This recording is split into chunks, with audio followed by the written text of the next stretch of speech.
السلام علیکم ورحمۃ اللہ وبرکاتہ۔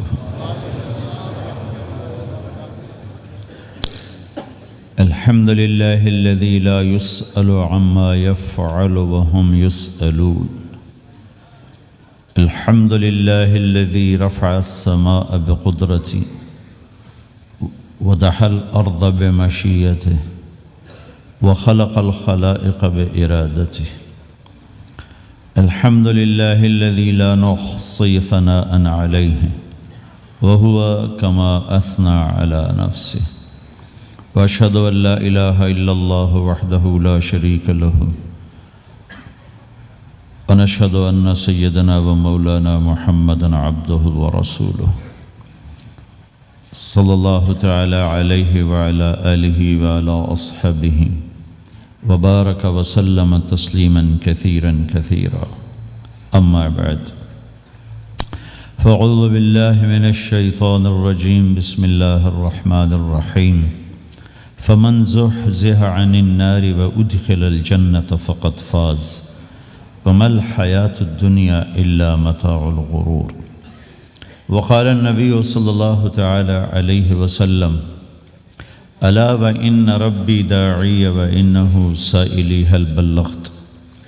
فأقول يا رب قد بلغت، فليبلغ الشاهد الغائب، او كما قال صلی اللہ تعالی علیہ وسلم۔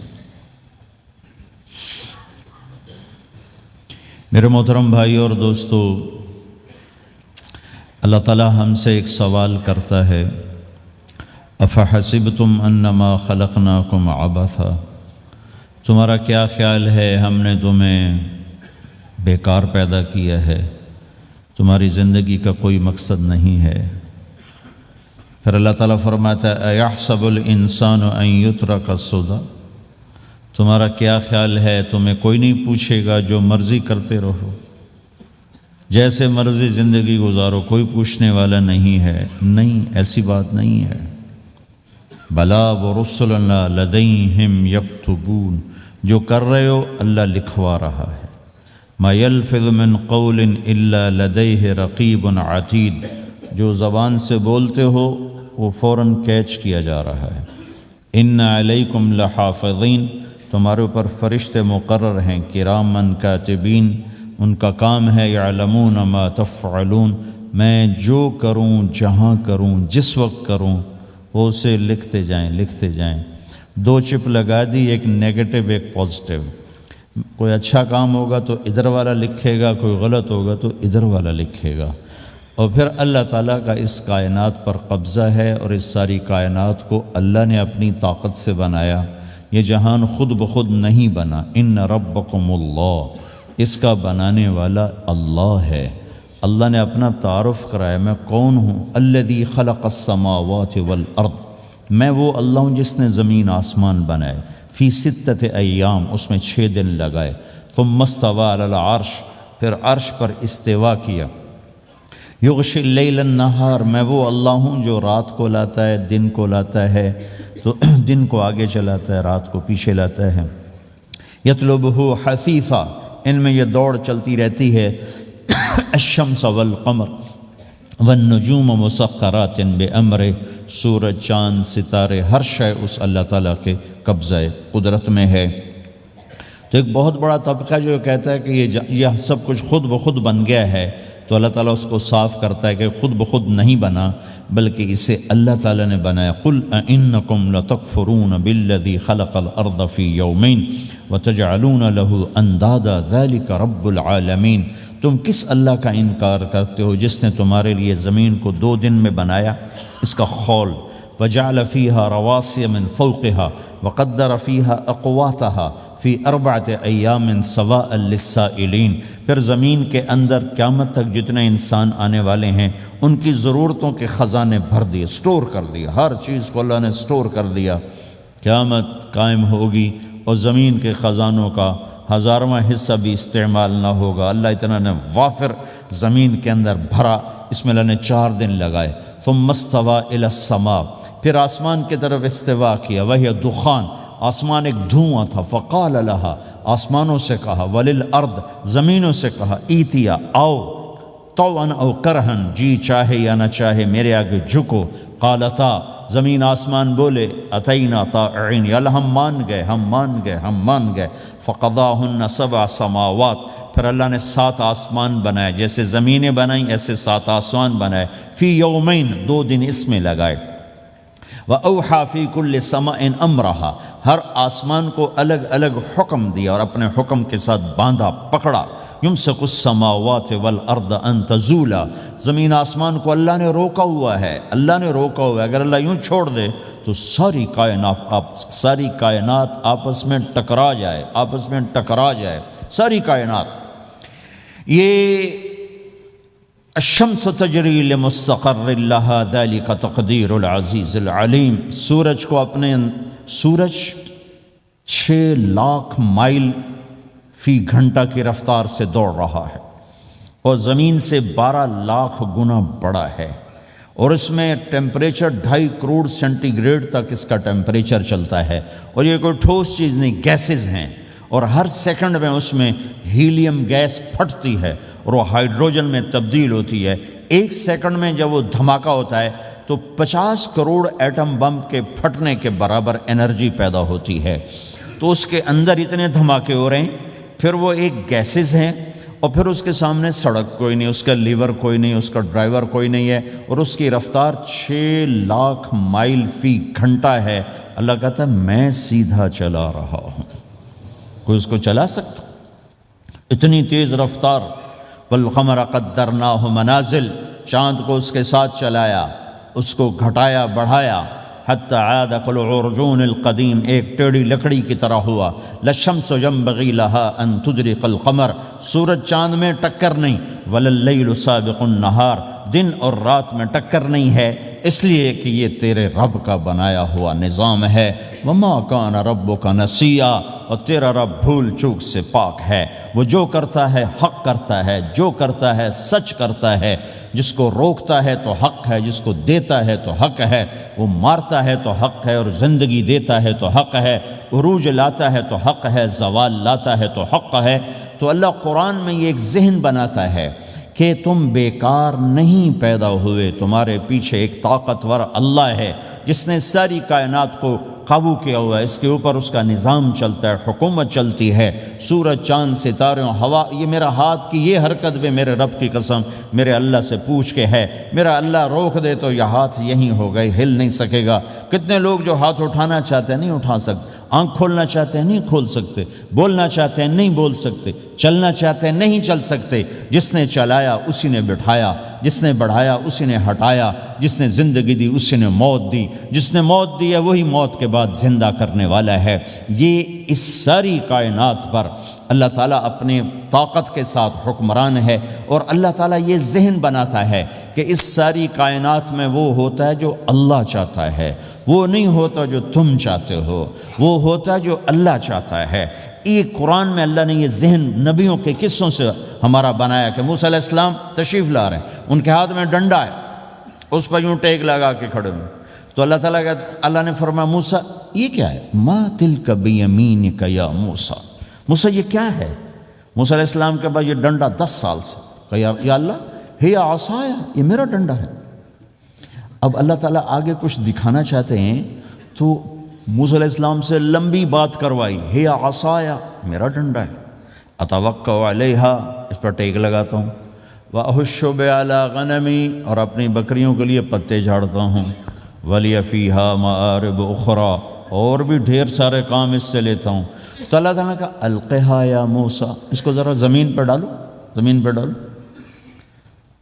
موسیٰ علیہ السلام نے زمین پہ ڈالا، فَإِذَا هِيَ حَيَّةٌ تَسْعَىٰ، وہ یوں اٹھا اور ایک خوفناک سانپ بنا، لمبائی میں بڑے سانپ کی طرح جو افریقہ میں ہوتا ہے، جو پورا بکرا کھا جاتا ہے، پورا ہرن کھا جاتا ہے، اور تیز رفتاری میں جان کی طرح ایک چھوٹا سا سانپ ہوتا ہے، بہت تیز چلتا ہے، اور زہر میں حیہ کی طرح۔ سانپ کی 3 قسموں کو اللہ نے ایک ڈنڈے میں جمع کر، ایک ہوتا ہے کأنہا جانن، چھوٹا سانپ جو بہت تیز دوڑتا ہے، فَإِذَا هِيَ حَيَّةٌ زہریلا، فَإِذَا هِيَ ثُعْبَانٌ مُبِينٌ، بہت بڑا، یہاں سے لے کر وہاں تک۔ تو 3 مختلف سانپوں کو اللہ نے ایک میں جمع کر دیا۔ وہ تیز رفتاری میں جان کی طرح تھا، زہر میں حیہ کی طرح تھا، لمبائی چوڑائی میں ثعبان کی طرح تھا۔ جب موسیٰ علیہ السلام نے دیکھا وَلَّا مُدْبِرًا وَلَمْ يُعَقِّبْ، موسیٰ علیہ السلام جو بھاگے تو پیچھے مڑ کے ہی نہیں دیکھا، تو اللہ تعالیٰ نے کہا خذ موسیٰ پکڑو، کہا اللہ میں نہیں پکڑتا، بھاگے جا رہے، یہ بات بھاگے بھاگے ہو رہی، کھڑے ہو کے نہیں ہو رہی، بھاگ رہے ہیں، اوپر سے آواز آ رہی پکڑو گا، بابا میں نہیں پکڑتا۔ اب اللہ تعالیٰ ہمیں قصہ موسیٰ علیہ السلام کا قصہ قرآن کے 28 پاروں میں موجود، اتنا اس کو اللہ نے دہرایا، اتنا دہرایا۔ سب سے زیادہ موسیٰ علیہ السلام کا نام قرآن میں آیا ہے نبیوں میں سے، 136 دفعہ موسیٰ علیہ السلام کا اللہ تعالیٰ نے قرآن میں ذکر فرمایا، نام کے ساتھ، نام کے ساتھ۔ پھر کہا خذھا ولا تخف، موسیٰ پکڑو ڈرو نہیں، سنعیدھا سیرتھا الاولی، واپس ڈنڈا بناؤں گا، کہا یا اللہ میں نہیں پکڑتا، مجھے کھائے گا، مجھے کھائے گا، وہ بھاگے جا رہا ہے۔ آخر اللہ تعالیٰ نے کہا خذ انک من الآمنین، موسیٰ میں گارنٹر ہوں، کچھ نہیں کہے گا، گارنٹی دیتا ہوں۔ اللہ کی گارنٹی پر کھڑے ہوئے، وہ ایسا منہ کھول کے آ رہا ہے، تو اب چلو اللہ تعالیٰ کہتے ہیں پیچھے سے پکڑ لو، دم سے پکڑ لو تو کوئی مسئلہ نہیں تھا، کہ نہیں منہ سے پکڑو۔ اب موسیٰ علیہ السلام نے ایسے اوپر ایک چھوٹا سا کپڑا تھا یوں اوپر کر لیا، تو اللہ تعالیٰ نے کہا یہ کیا کر رہے ہو؟ کہا جی مجھے اس سے ڈر لگ رہا، کہ تیرا ڈر ہی تو نکالنا ہے، کہ یہ کچھ نہیں، سب کچھ تیرے اللہ کا ارادہ ہے، یہ کچھ نہیں، ورنہ یہ کپڑا تمہیں بچا لے گا، تمہیں ویسے ہی سارا نکل جائے گا۔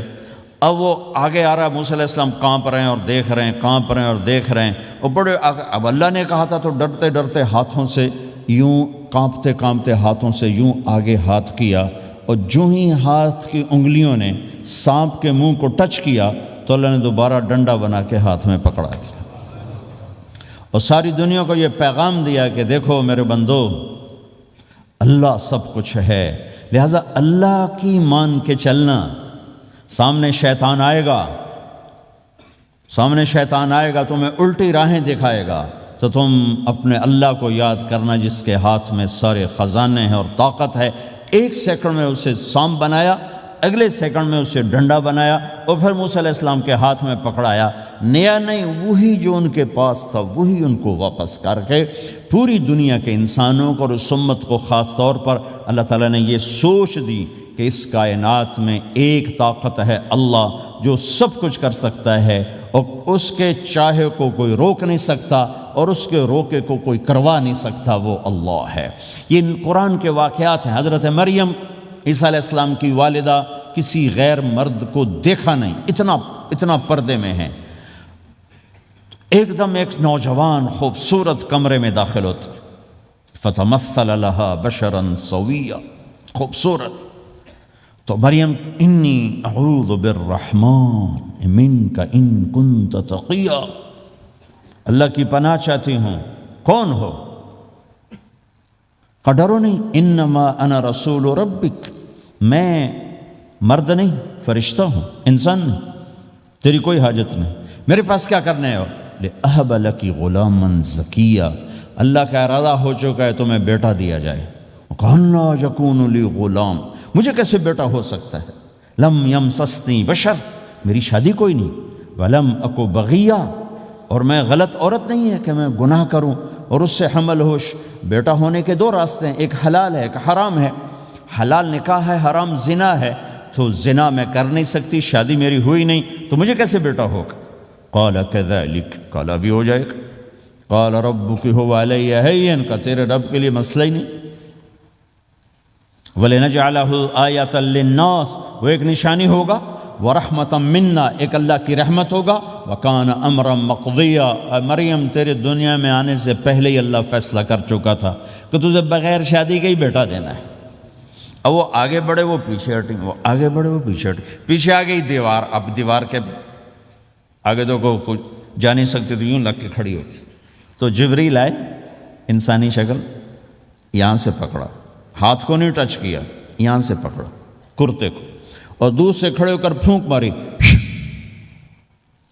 ادھر پھونک پڑی، ادھر 9 مہینے کا حمل تیار ہو، ایک سیکنڈ میں، ایسا نہیں کہ حمل ٹھہرا پھر 9 مہینے اٹھایا، ایسا نہیں ہوا۔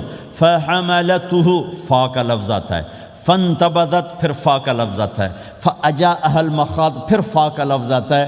فا اور فا یہ عربی زبان میں کسی کام کے فوراً ہونے کو بتا رہا ہے۔ فا کا مطلب فوراً کسی کام کے ہونے کی طرف اشارہ ہوتا ہے۔ تو ادھر پھونک پڑی، ادھر حمل ہوا، ادھر درد ہوا، ادھر وہ بھاگیں اور درختوں کے اندر جا کر ایک ٹیک لگائی ایک کھجور کے تنے کے ساتھ، اور جاتے ہی بچہ پیدا ہو گیا۔ تو وہ روئیں، یا لیتنی مت قبل ھذا وکنت نسیا منسیا، ہائے میں اس سے پہلے مر جاتی، میرا بھولنا بھی لوگ بھول جاتے، اب میں کیا کروں؟ تو جبریل پھر آ گئے، فناداھا من تحتھا، ذرا پردے میں، اب سامنے نہیں آیا، ذرا پردے میں آئے، کیا بچہ پیدا ہو چکا ہے، کوئی بے پردگی نہ ہو۔ لا تحزنی، ڈرو نہیں، قد جعل ربک تحتک سریا، پر مارا پانی کا چشمہ نکل آیا۔ وہزی الیک بجذع النخلہ، اور وہ جو کھجور تھی اس اوپر سے کٹی ہوئی تھی، خشک کھجور تھی، خالی اس کا تنا تھا۔ تو جبریل نے کہا اس کو ہلاؤ، اس کو ہلاؤ، تو انہوں نے ہلایا تو ساقط علیک رطبا جنیا، تو تو دیکھے گی کہ یہ کھجور کے اوپر نہ کوئی شاخ ہے، نہ کوئی پھل ہے، نہ کوئی پتا ہے، لیکن جب اس نے ہلایا تو ایک دم تازہ کھجوریں گرنے لگ گئیں، تازہ کھجوریں۔ تو جبریل نے پھر کہا مریم، جو اللہ اس درخت کو بغیر شاخ کے پھل دے رہا ہے، تجھے بغیر مرد کے بیٹا دے رہا ہے۔ کلی وشربی وقری عینا، کھا پی صاف صوف ہو اور سکون پکڑ، سکون میں آ جا، اور جا بعض شہر کی طرف جا، لوگ آئیں گے کہیں گے تو نے یہ کیا کیا، تو تم نے کہنا ہے انی نذرت للرحمن صوما فلن اکلم اليوم انسیا، بھائی میرا تو روزہ ہے، میں نہیں بول سکتی، اس سے بات کرو، بچے سے بات کرو۔ بنو اسرائیل کا روزہ اتنا سخت تھا کہ صرف کھانے پینے کی پابندی نہیں، بولنے پر بھی پابندی لگا دی، وہ سچ بھی بولیں تو ان کا روزہ ٹوٹ جاتا تھا، یہ امت جھوٹ بھی بولے تو روزہ نہیں ٹوٹتا، خراب ہو جاتا ہے، ٹوٹتا نہیں۔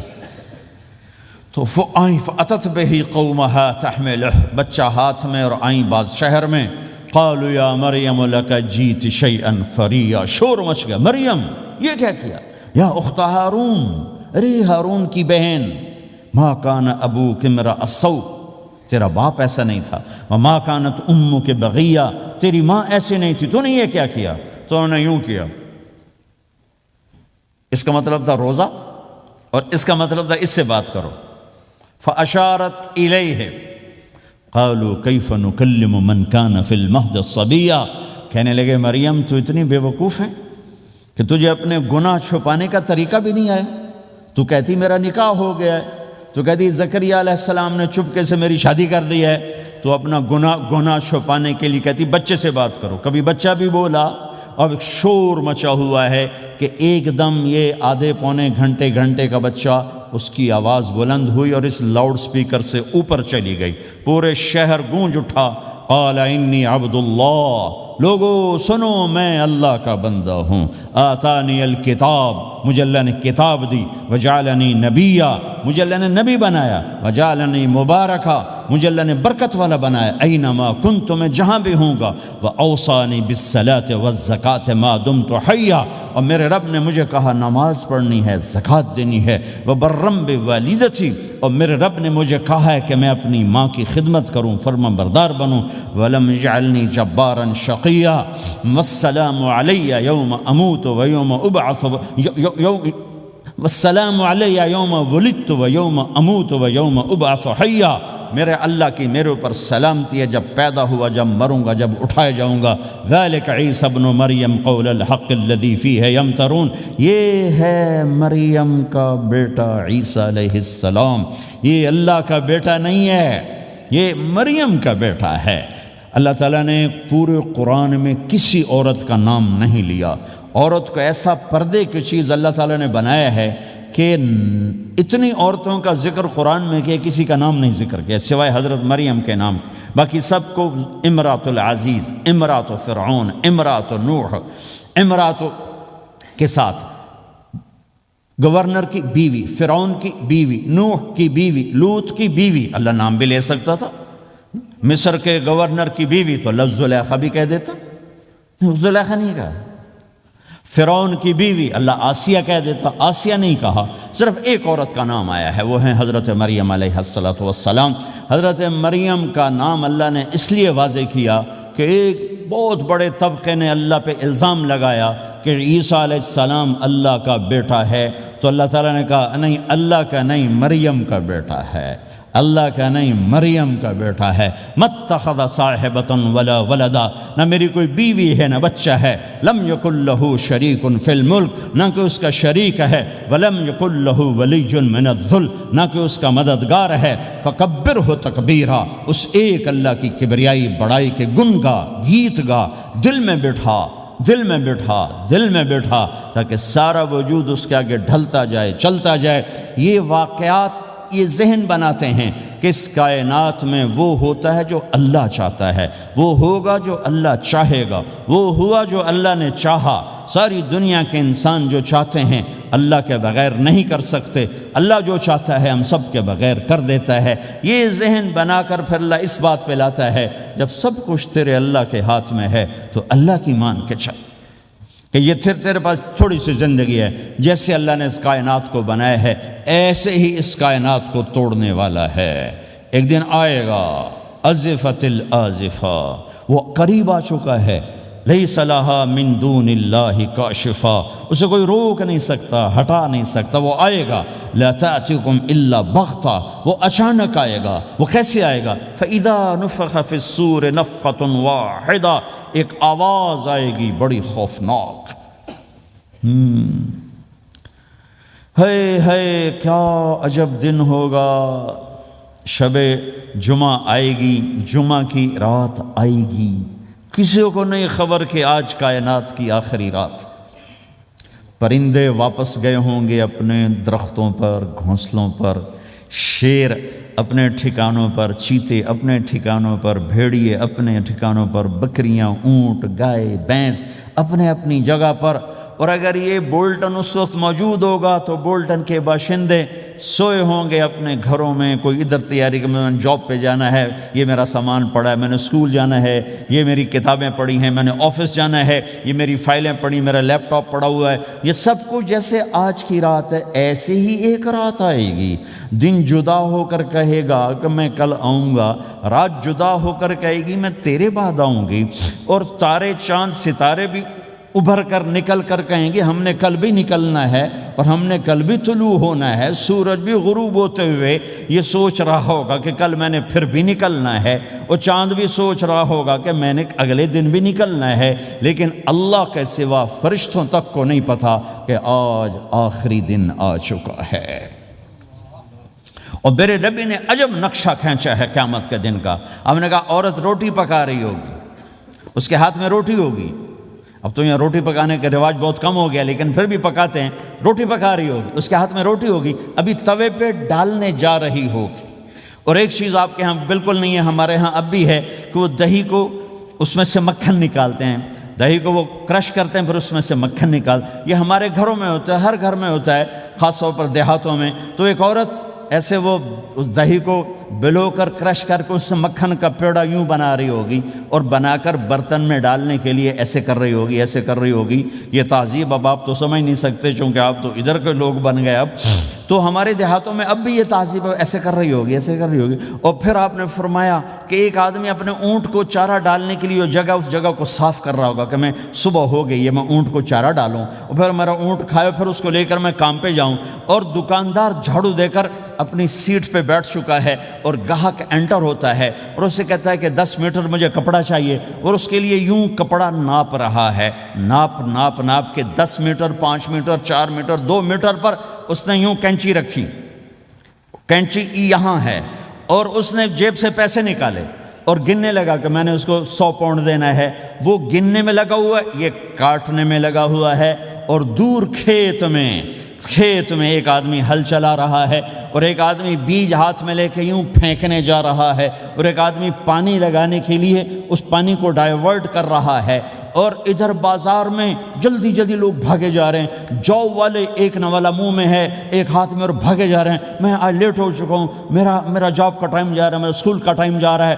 یہ ایسا ہی ایک سما ہوگا، بولٹن اٹھے گا، انگلینڈ اٹھے گا، امریکہ اٹھے گا، ایشیا اٹھے گا، یورپ اٹھے گا، افریقہ اٹھے گا، ہندوستان اٹھے گا، پاکستان اٹھے گا، Burma, Malaysia, Thailand, Indonesia اسی طرح اٹھیں گے جیسے روزانہ اٹھتے ہیں، پر اللہ کے سوا کسی کو نہیں پتہ کہ آج شام ہو گئی ہے۔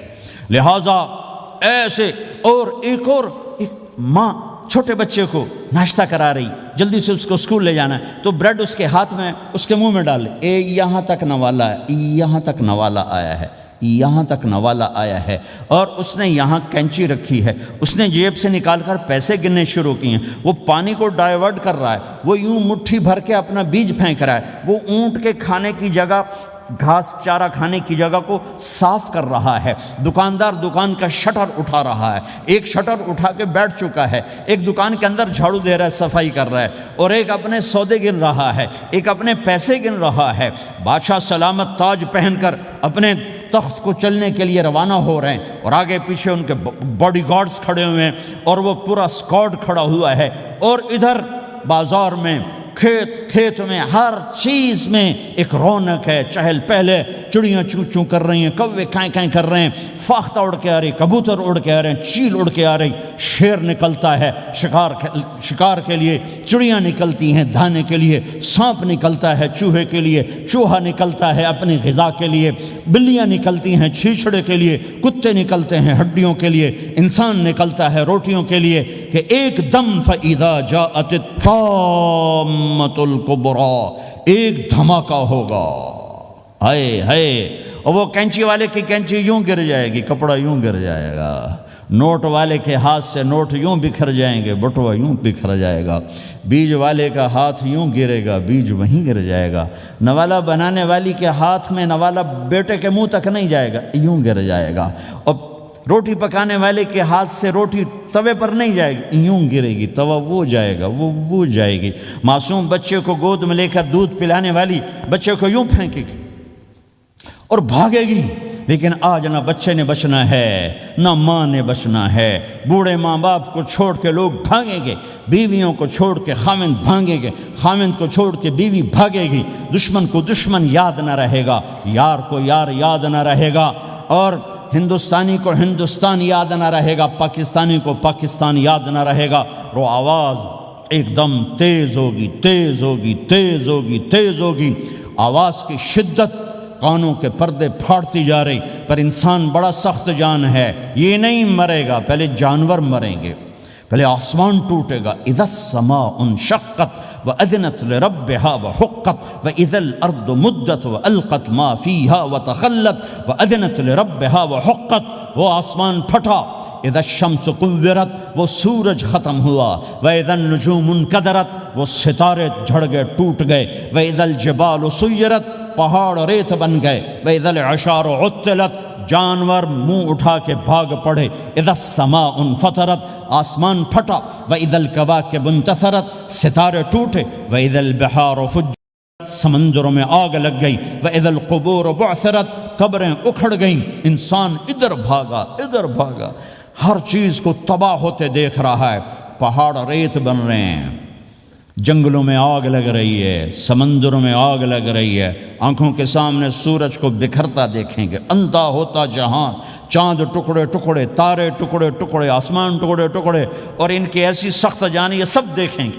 ان سارے مناظر کے بعد پھر میرے اللہ کی ایک خوفناک اسرافیل کی آواز آئی، اور سب، آج کوئی رونے والا نہیں ہے، آج کوئی کفن دینے والا نہیں ہے، آج کوئی قبر میں ڈالنے والا نہیں ہے، آج کوئی کندھا دینے والا نہیں ہے، آج سب کی اکٹھی موت ہے، آج سب ختم ہیں، پھر میرا رب پہلے آسمان کے فرشتوں کو موت دے گا، پھر دوسروں کو، پھر تیسرا آسمان، پھر چوتھا آسمان، پھر پانچواں آسمان، پھر چھٹا آسمان، پھر ساتواں آسمان، پھر اللہ تعالیٰ عرش کے فرشتوں کو موت دے گا، پھر اللہ تعالیٰ فرمائے گا جبریل میکائیل مر جائیں، تو اللہ تعالیٰ کا عرش سفارش کرے گا، یا اللہ جبریل میکائیل تو نہ مریں، ان کو تو بچا لے، تو اللہ تعالیٰ فرمائیں گے اسکت فقط کتبت الموت علی من کان تحت عرشی، خاموش رہو، میرے عرش کے نیچے سب نے مرنا ہے، جبریل مر جائے گا، میکائیل مر جائے گا، پھر اللہ پوچھے گا کون باقی ہے، تو وہ کہے گا یا اللہ اسرافیل جو پھونک رہا ہے وہ باقی ہے اور میں باقی ہوں۔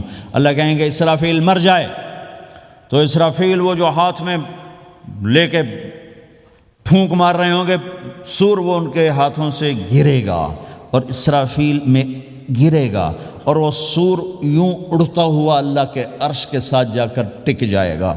پھر اللہ فرمائے گا کون باقی ہے؟ اب اسرائیل کی ٹانگیں کانپیں گی، سب کو موت کا ذائقہ چکھانے والا آج خود چکھنے لگا ہے۔ کون باقی؟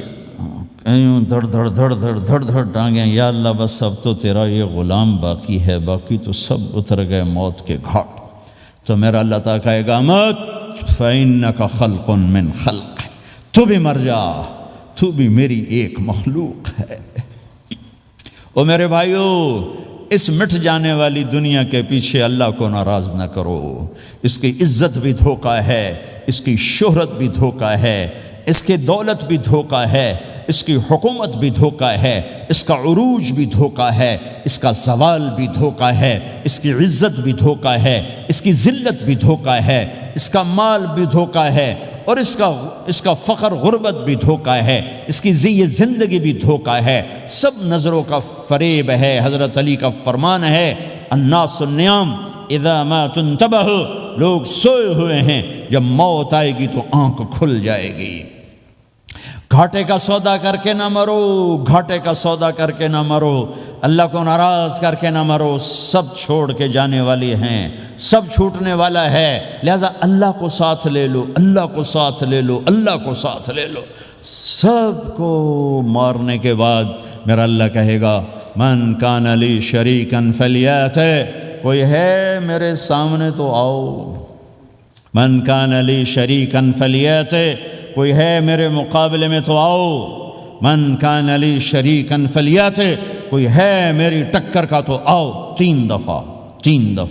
پھر اللہ زمین آسمان کو ایک جھٹکا دے گا، پھر کہے گا انا الملک، میں بادشاہ ہوں، پھر دوسرا جھٹکا دے گا، پھر کہا انا القدوس السلام المومن، میں ہوں قدوس السلام مومن، پھر تیسرا جھٹکا دے گا، پھر کہے گا انا المہیمن العزیز الجبار المتکبر، میں ہوں متکبر، جبار، عزیز، مہیمن۔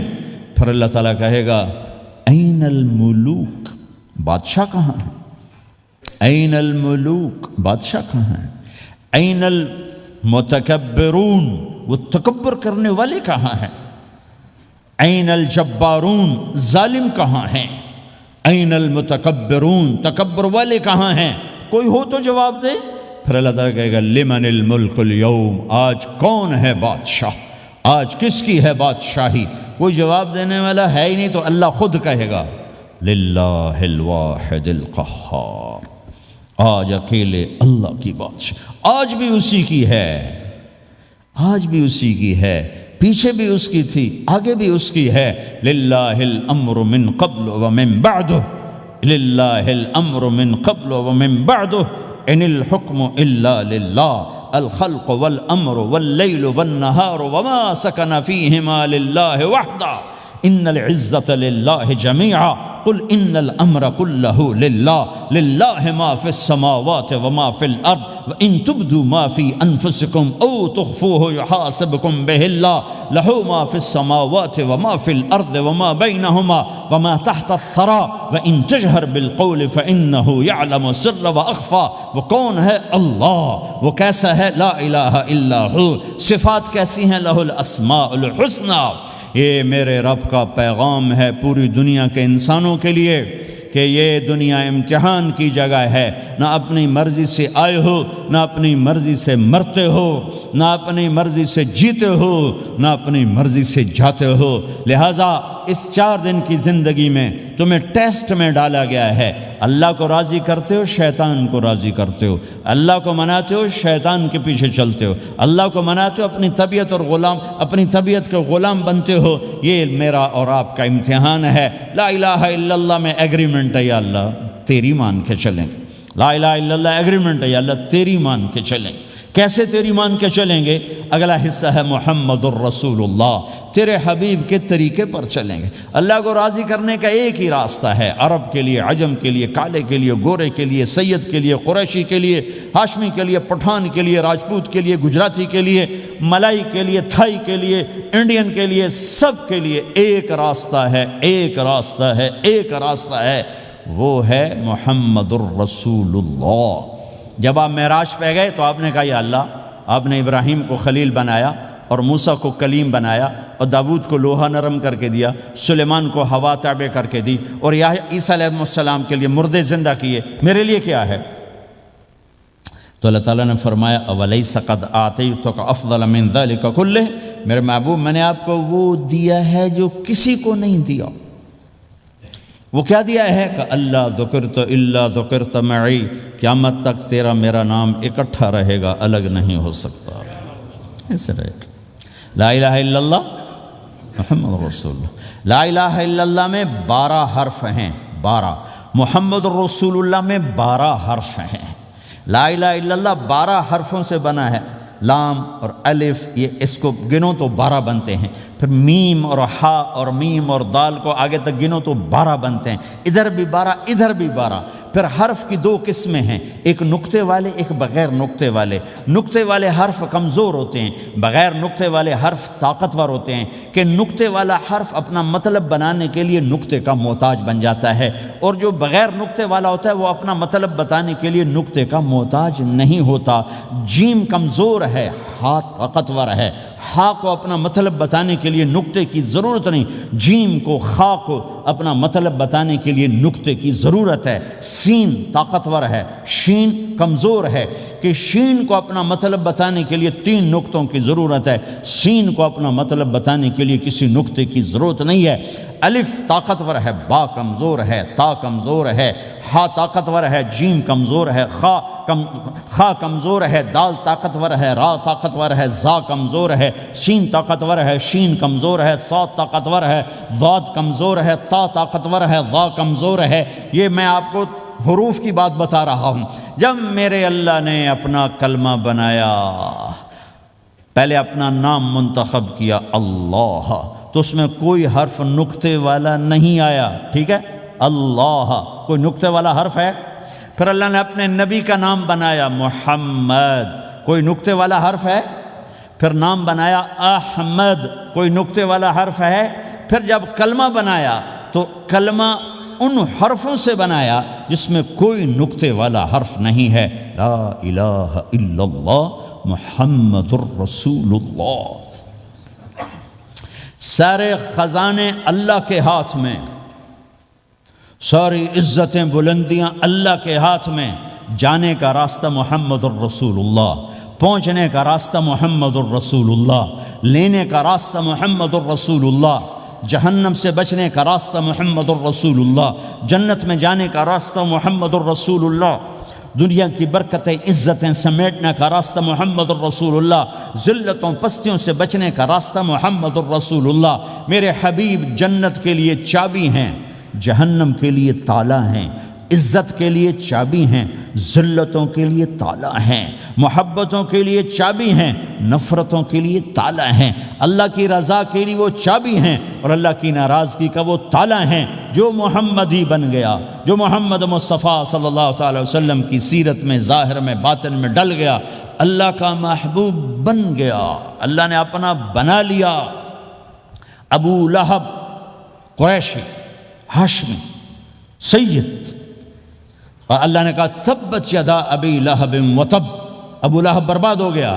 بلال حبشی، حبشی کا بیٹا، غلام، غلام کا بیٹا، کالا، کالے کا بیٹا، لیکن میرے نبی نے فرمایا جب میں جنت میں جاؤں گا تو میری سواری کی رسی بلال کے ہاتھ میں ہوگی، جو میرے ساتھ ساتھ چلے گا، میرے ساتھ ساتھ چلے گا، اور اس دن تم بلال کی شان دیکھنا، سید قریشی سب دیکھتے رہ جائیں گے، اور ایک غلام سب سے بازی لے جائے گا، کہ جب سارے جنتی جنت کے دروازوں پر کٹھے ہوں گے تو ایسے جنت کے 8 گیٹ ہیں، وہ سارے بند ہوں گے، سب بند ہوں گے، تو کہیں گے اندر کیسے جائیں؟ تو کہیں گے چلو آدم علیہ السلام سے بات کرتے ہیں۔ آدم علیہ السلام سے عرض کریں گے جناب ابا جان دادا جان دروازہ تو کھلوائیں. وہ کہیں گے بچوں میں نے تمہیں نکالا تھا، میں ڈال نہیں سکتا، جاؤ بھائی کسی اور سے بات کر. اب آئیں گے نوح علیہ السلام، بابا میں نہیں کر سکتا. ابراہیم علیہ السلام، بابا میں نہیں کر سکتا. اسماعیل، اسحاق، یعقوب، یوسف، موسیٰ، یوشع، دانیال، الیاس، داؤد، یحییٰ، زکریا، سلیمان، بھائی ہمارے بس کا نہیں، بھائی ہمارے بس کا نہیں، بھائی ہمارے بس کا نہیں. سب سے آخر میں آئیں گے عیسیٰ علیہ السلام کے پاس. اگر اللہ چاہتا تو سیدھا ہمارے نبی کے پاس پہنچا دیتا، لیکن اللہ اپنے نبی کی شان دکھانا چاہتا ہے کہ میرا نبی کتنی شان والا ہے، کتنی عزت والا ہے. جس کی سنت کو تم پھینک دیتے ہو، سنت کی کوئی بات نہیں. 1 پاؤنڈ پھینکتے ہو کہ 1 پاؤنڈ گر گیا، کوئی بات نہیں. کہ 1 پاؤنڈ کو بھی ڈھونڈتے پھرتے ہو. سنت کوئی بات نہیں، پاؤنڈ نہیں. ہمارا پاکستانی 172 سے ضرب لائے گا، ہندوستانی 100 سے ضرب لگائے گا، پتہ نہیں کیا کیا کرے گا. ہیں تو اللہ تعالیٰ سب کو بھلا دے گا. آدم سے کہانی شروع ہوگی، چلتے چلتے چلتے عیسیٰ علیہ السلام.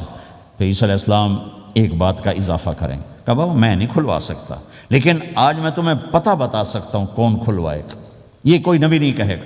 تو کہیں گے جی بتاؤ، کہیں گے جاؤ محمد الرسول اللہ صلی اللہ علیہ وسلم کی خدمت میں، ان کے سوا آج کوئی نہیں کھلوا سکتا. سارا مجمع آئے گا، یا رسول اللہ، یا حبیب اللہ، یا نبی اللہ، تھک گئے ہم، جنت کے دروازے بند ہیں، دروازہ کھلوائیں. تو آپ کہیں گے انا لہو، ہاں میں ہی کھلواؤں گا، میں ہی کھلواؤں گا. پھر آپ نے فرمایا سب کے سامنے سجدہ کروں گا اللہ تعالیٰ کو. پھر اللہ تعالیٰ اپنی تعریف کا مجھے الہام کرے گا، میں اللہ کی تعریف کروں گا جو ابھی مجھے بھی نہیں پتا کیا تعریف کروں گا، اس وقت اللہ تعالیٰ مجھے عطا کرے گا. پھر میرا اللہ کہے گا یا حبیبی یا محمد ارفع رأسک سل تعطا اشفع تشفع. اے میرے حبیب، اے میرے محبوب، سر اٹھا، سوال کر، پورا ہوگا، سفارش کر، مانی جائے گی. تو ہمارے نبی کہیں گے اللہ جنت کا دروازہ کھول. تو اللہ تعالیٰ فرمائیں گے اوپننگ سیریمنی تجھ سے ہوگی، تو اوپننگ کرے گا پھر کھلے گا، ایسے نہیں کھل سکتا. تو کہ میں تیار ہوں. تو جنت سے ایک سواری آئے گی اڑتے ہوئے اور ہیلی کاپٹر کی طرح لینڈ کرے گی اللہ کے نبی کے سامنے. تو آپ اس کے اوپر ایسے بیٹھ جائیں گے. تو اس کی جو رسی ہوتی ہے جس سے اس کو چلایا جاتا ہے، وہ رسی ایسے نیچے گر جائے گی. رسی کے نیچے گرنے کا مطلب ہے کہ اس سواری کو اللہ کے نبی نے خود نہیں چلانا، کوئی اور آئے گا جو رسی پکڑ کے چلے گا. اب اللہ کے نبی کی سواری کی رسی پکڑ کے چلنا یہ کوئی چھوٹا آنر تو ہے نہیں. لہٰذا سب یوں دیکھیں گے بھیا، چونکہ وہ خالی اس سے سب کو پتہ چل جائے گا کہ کوئی آئے گا، ورنہ اللہ کے نبی کے ہاتھ میں رہتی ایسے گئی. تو لہٰذا سب ایسے دیکھیں کون کون کون کون آئے گا بھائی، کون آئے گا بھائی. شاید ابو بکر آئیں، یہ تو اپنی طرف سے کہہ رہا ہوں، شاید عمر آئیں، عثمان آئیں، علی آئیں. نہیں، بیٹے آئیں گے، حسن حسین آئیں گے. کتنے سوال اٹھ سکتے ہیں. جعفر آئیں گے، حمزہ آئیں گے، عباس آئیں گے. سب اس حیرانی میں ہوں گے، اور سب کی نظریں ایسے ایسے ہوں گی کہ میرے اللہ کا فرمان ہوگا بلال حبشی کو لایا جائے، یہ رسی اس کو پکڑائی جائے. بلال رضی اللہ تعالیٰ عنہ اللہ کے نبی کی سواری کی رسی پکڑ کر چلیں گے، اور آپ نے فرمایا میں سب سے پہلے جنت کے دروازے پر دستک دوں گا، فَأُقَعْقِعَهَا فَيُفْتَحُ لِي، میرے لیے دروازے پر دستک دوں گا تو اندر سے آواز آئے گی. کون؟ میں کہوں گا محمد الرسول اللہ. وہ کہیں گے یا رسول اللہ حکم تھا آپ کے بغیر دروازہ نہ کھلے. میں کھولوں گا، میرے لیے کھلے گا، میں اندر جاؤں گا. تو آپ نے فرمایا میرے ساتھ میری امت کے غریب لوگ پہلے میرے ساتھ جنت میں داخل ہوں، میری امت کے غریب لوگ پہلے میرے ساتھ جنت میں داخل ہوں. پھر آپ نے ایک عجیب بات فرمائی کہ میں دیکھوں گا کچھ عورتیں مجھ سے آگے نکل جائیں گی، کچھ عورتیں مجھ سے آگے نکل جائیں گی. تو میں ان کو حیران ہو کر پوچھوں گا تم کون ہو جو اپنے نبی سے آگے جا رہی ہو؟ وہ کہیں گے یا رسول اللہ ہم وہ ہیں جو جوانی میں بیوہ ہو گئیں اور اپنے بچوں کی خاطر دوسری شادی نہ کی، ان کی تربیت کے لیے دوسری شادی نہ کی، اور اپنے جذبات کو سینے میں دبا کے سو گئیں. ہم وہ ہیں. تو اللہ کے نبی نے فرمایا وہ مجھ سے بھی آگے گزر کے جائیں گی. ہمارے معاشرے میں کوئی بچی بیوہ ہو جائے، طلاق ہو جائے تو وہ ایک بوجھ بن جاتی. تو میرے نبی نے فرمایا تمہیں وہ صدقہ بتاؤں جس سے بڑھ کر کوئی صدقہ ہی نہیں ہے. آپ نے فرمایا کہ میں تمہیں وہ صدقہ بتاؤں جس سے بڑھ کے کوئی صدقہ نہیں ہے. تو انہوں نے کہا جی وہ کیا؟ کہا الابنۃ المردودہ، جس کی بیٹی کو طلاق ہو گئی یا جوانی میں بیوہ ہو گئی اور لوٹ کے ماں باپ کے پاس آ گئی، اس پہ خرچ کرنا سب سے بڑا صدقہ۔ چونکہ ماں باپ بھی تنگ پڑ جاتے ہیں اور بھائی تو پہلے ہی کہتے ہیں کہاں مصیبت سر پہ آ پڑی ہے، تو میرے نبی نے اس کو کور کرنے کے لیے، کیونکہ زندگی تو حادثات کا نام ہے، ہوتے رہتے ہیں، تو میرے نبی نے فرمایا سب سے اعلیٰ درجے کا صدقہ ہے اس بچی پہ خرچ کرنا جو طلاق ہو کے گھر واپس آ جائے یا بیوہ ہو کے گھر واپس آ جائے، اس پہ خرچ کرنا سب سے اعلیٰ درجے کا خرچ ہے۔ تو ان کی یہ قربانی کہ وہ اللہ کے نبی نے فرمایا مجھ سے بھی آگے آگے جا رہی ہوں۔ تو آپ نے فرمایا جنت کی چابی میرے ہاتھ میں ہے، اللہ کا جھنڈا میرے ہاتھ میں ہے، کوئی نبی جنت میں جا نہیں سکتا جب تک میرا قدم نہ پڑ جائے، اور کوئی امت جنت میں جا نہیں سکتی جب تک میری امت نہ چلی جائے۔ تو بھائیو، اللہ کے خزانوں تک پہنچنے کا راستہ ہے محمد الرسول اللہ، اور چونکہ قیامت تک آپ نے نمونہ بننا تھا تو اللہ نے اپنے نبی کی زندگی کی ہر شے محفوظ کر دی، کوئی چیز چھپی نہیں ہے۔ آپ کے جسم مبارک سے نکلا ہوا ہر عمل 1435واں سال شروع ہو چکا ہے، محفوظ ہے، مکتوب ہے، موجود ہے۔ کسی نبی کا حلیہ ایسے موجود نہیں جیسے ہمارے نبی کا حلیہ موجود ہے۔ آپ چلتے کیسے تھے؟ یمشی تکفین، آپ چلتے تھے کہ جیسے کوئی آدمی اوپر سے نیچے آ رہا ہو، کہ تھوڑا سا آگے جھک کے چلتا ہے، اور آپ چلتے تھے کہ آپ کے پاؤں کا چلنے کا فاصلہ، قدم سے قدم فاصلہ چھوٹا ہوتا تھا، اور چال میں تیزی ہوتی تھی، چال میں تیزی، فاصلہ تھوڑا، اس طرح آپ چلتے تھے۔ آپ کے دیکھنے کا انداز کیا تھا؟ یہ جل نظرہ الملاحظہ، یوں دیکھتے تھے، شرم کی وجہ سے نظر نہیں اٹھاتے تھے مردوں میں بیٹھ کر، کبھی کبھی یوں آنکھ اٹھاتے تھے تو پھر کسی میں جرت نہیں ہوتی تھی کہ آپ کی آنکھوں میں آنکھیں ڈال کے دیکھ سکے، پھر سارے یوں ہو جاتے تھے، صرف 2 آدمی آپ کو دیکھ سکتے تھے۔ اس وقت جب آپ کی نظر اوپر ہوتی تھی تو 2 آدمی آپ کو دیکھ سکتے تھے، ایک ابو بکر اور ایک عمر، بس۔ آپ مسجد میں داخل ہوئے، آپ کے ادھر ابو بکر تھے، ادھر عمر تھے، سامنے مجمع تھا، آپ نے یوں ابو بکر کو پکڑا، یوں عمر کو پکڑا، یوں ان کے دونوں کے ہاتھ پکڑ کا، مجھے دیکھ رہے ہو؟ ہاکذا نحشر یوم القیامہ، قیامت کے دن ہم تینوں یوں اٹھائے جائیں گے کہ میرے دائیں طرف ابو بکر ہوگا اور میرے بائیں طرف عمر ہوگا، اور ہم تینوں یوں اپنی قبروں سے نکلیں گے۔ زندگی کی ہر شے کیوں باقی ہے؟ یہ تو میں ادائیں چھوڑو، میرے نبی کی 9 بکریاں تھیں، 1 بکرا تھا، لبے ان کے نام اگر نہ ہوں تو کوئی ہماری شریعت میں فرق پڑتا ہے، لیکن میرے نبی کی بکریوں کے نام بھی ہم تک پہنچے۔ ایک کا نام تھا عجوہ، ایک کا نام تھا سقیہ، ایک کا نام تھا برکہ، ایک کا نام تھا ورثہ، ایک کا نام تھا زمزم، ایک کا نام تھا اطلال، ایک کا نام تھا اطراف، ایک کا نام تھا قمرا، غیثاء۔ یہ میرے نبی کی بکریوں کے نام ہیں، اور بکرا تھا اس کا نام تھا یم، عجوہ، سقیہ، زمزم، برکہ، ورثہ، اطلال، اطراف، غیثاء، قمراء۔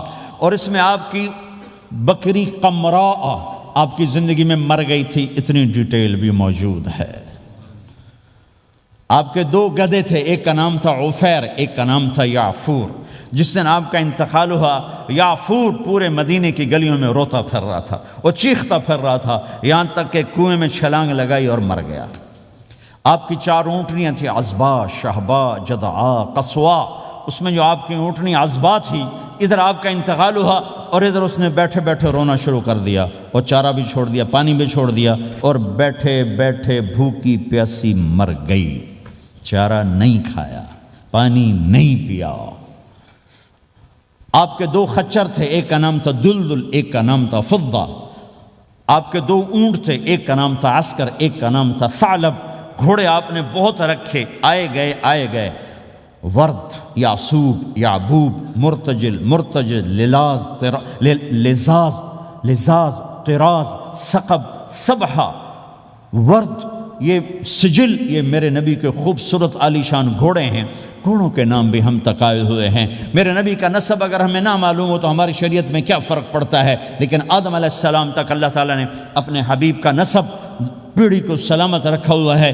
محمد بن عبداللہ بن عبد المطلب بن ہاشم بن عبد مناف بن قصی بن کلاب بن مرہ بن کعب بن لوی بن غالب بن فہر بن مالک بن نضر بن کنانہ بن خزیمہ بن مدرکہ بن الیاس بن مدر بن نزار بن معد بن عدنان بن اود بن حمیصہ بن سلامان بن عوز بن بوز بن قموال بن ابی بن عوام بن ناشد بن حزا بن بلداس بن یدلاف بن طابخ بن جاحم بن ناحش بن ماخی بن عیفی بن عبقر بن عبید بن الدعاء بن حمدان بن سنبر بن یثربی بن یحزن بن یلحن بن ارعوا بن عید بن ذیشان بن عیسر بن اقناد بن ایہام بن مقصر بن ناحد بن زار بن سمی بن مزی بن عوض بن عرام بن قیدار بن اسماعیل بن ابراہیم بن آدر بن ناحور بن سروج بن رعو بن فائج بن عابر بن ارفقشاد بن سام بن نوح بن لامک بن متوشال بن ادریس بن یرد بن ملہلیل بن قینان بن آنوش بن شیسر بن آدم علیہ السلام۔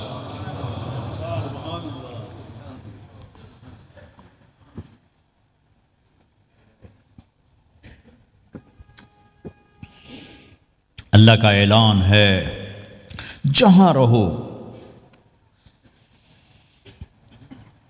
اللہ کے نبی کے طریقوں کو پکڑ کے رہو۔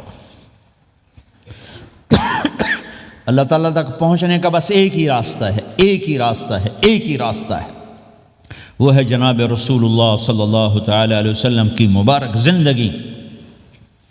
نقل مار لو، نقل مارنے سے پاس ہو نہیں جاتے لوگ۔ ہمارے انڈیا پاکستان میں خوب نقل چلتی ہے، وہ نقل لگاتے ہیں پاس ہو جاتے ہیں۔ میں بھی ذمہ داروں کی اولاد، پڑھنے کا شوق نہیں تھا، ہمیشہ نقل مار کے ہی پاس ہوئے، کیونکہ پڑھنے کا شوق ہی نہیں تھا۔ ماں باپ نے ڈنڈا چڑھا دیا کہ ڈاکٹر بنانا ہے، ڈاکٹر بنانا ہے، ڈاکٹر بنانا ہے۔ مجھے کبھی زندگی بھر شوق نہیں ہوا کہ میں نے ڈاکٹر بننا ہے۔ بھائیو، اپنے نبی کی نقل اتار لو، اللہ پاس کر دے گا۔ اس نے ایک چنا ہے جس کو حبیب بنایا ہے۔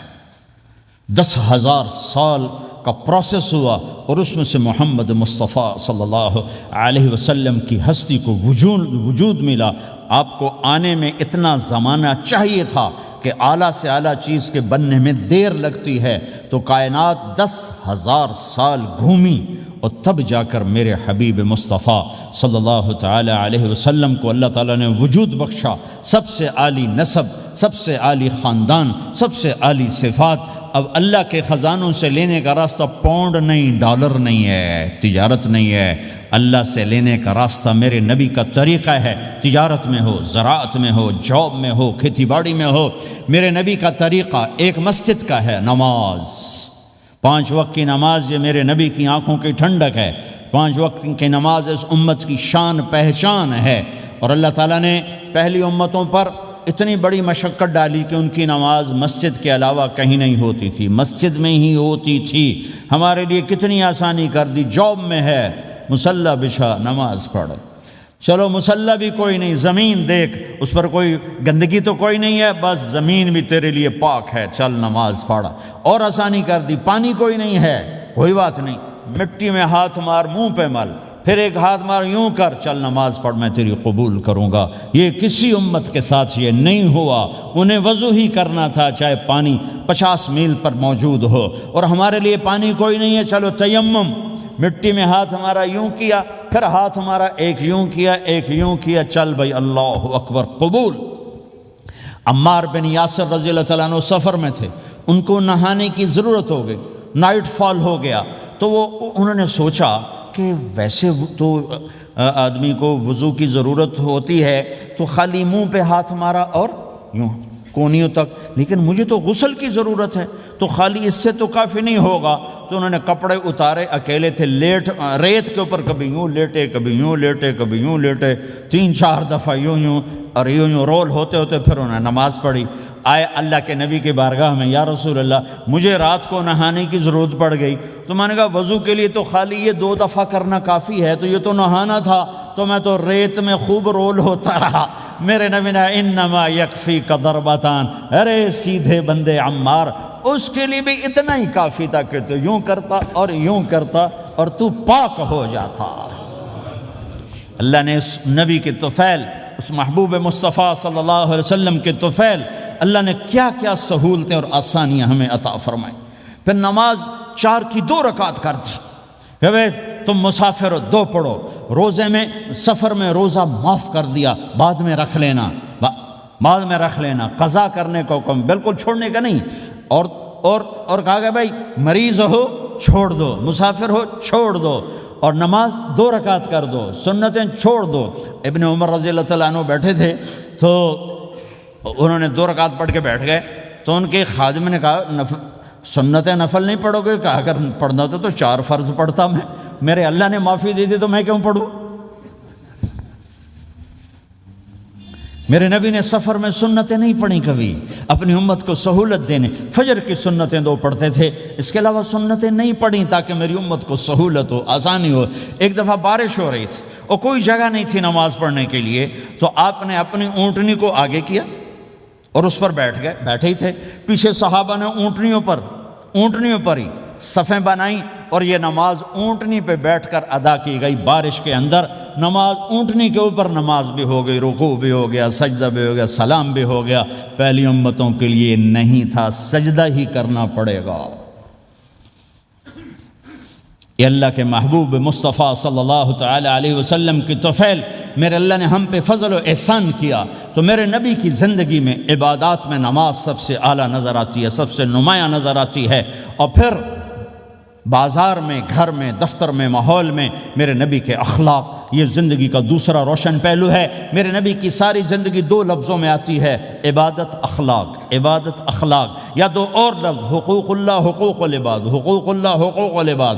حقوق اللہ میں نماز سب سے اعلیٰ، اور حقوق العباد میں لوگوں کی برداشت کرنا، لوگوں سے درگزر کرنا، معاف کرنا، جھوٹ سے بچنا، دھوکے سے بچنا۔ میرے نبی سے پوچھا گیا یا رسول اللہ مسلمان کنجوس ہو سکتا ہے؟ ہم نے کہا ہو سکتا ہے۔ یا رسول اللہ مسلمان کمزور ہو سکتا ہے، بزدل ہو سکتا ہے، ڈرپوک ہو سکتا ہے؟ آپ نے کہا ہو سکتا ہے۔ یا رسول اللہ مسلمان جھوٹ بول سکتا ہے؟ آپ نے کہا نہیں، جھوٹ نہیں بول سکتا، جھوٹ نہیں بول سکتا۔ ہے میرے نبی نے فرمایا میرا امتی ہر گناہ کر سکتا ہے، پر ایک جھوٹ نہیں بولے گا، ایک دھوکہ نہیں دے گا۔ لیکن پوری دنیا میں سب سے زیادہ جھوٹ بولنے والا اور دھوکہ دینے والا وہ اس امت کا فرد بن چکا ہے۔ سب سے زیادہ دھوکہ دینے والے ہم بن گئے، سب سے زیادہ جھوٹ بولنے والے ہم بن گئے۔ اور میرے نبی نے فرمایا تھا کہ مسلمان جھوٹ نہیں بولتا، دھوکہ نہیں دیتا، ہر گناہ کر سکتا ہے، جھوٹ نہیں بولے گا، دھوکہ نہیں دے گا۔ یہ میرے نبی کی زندگی کا دوسرا پہلو ہے کہ سچائی پہ جمو۔ چند پیسے بچانے کے لیے جھوٹ بولنا، ٹیکس بچانے کے لیے جھوٹ بولنا، کتنے پاؤنڈ بچا لو گے؟ ادھر تمہارے سامنے سچ روشن کھڑا ہوا ہے۔ میرے نبی نے کہا الصدق ینجی والکذب یہلک۔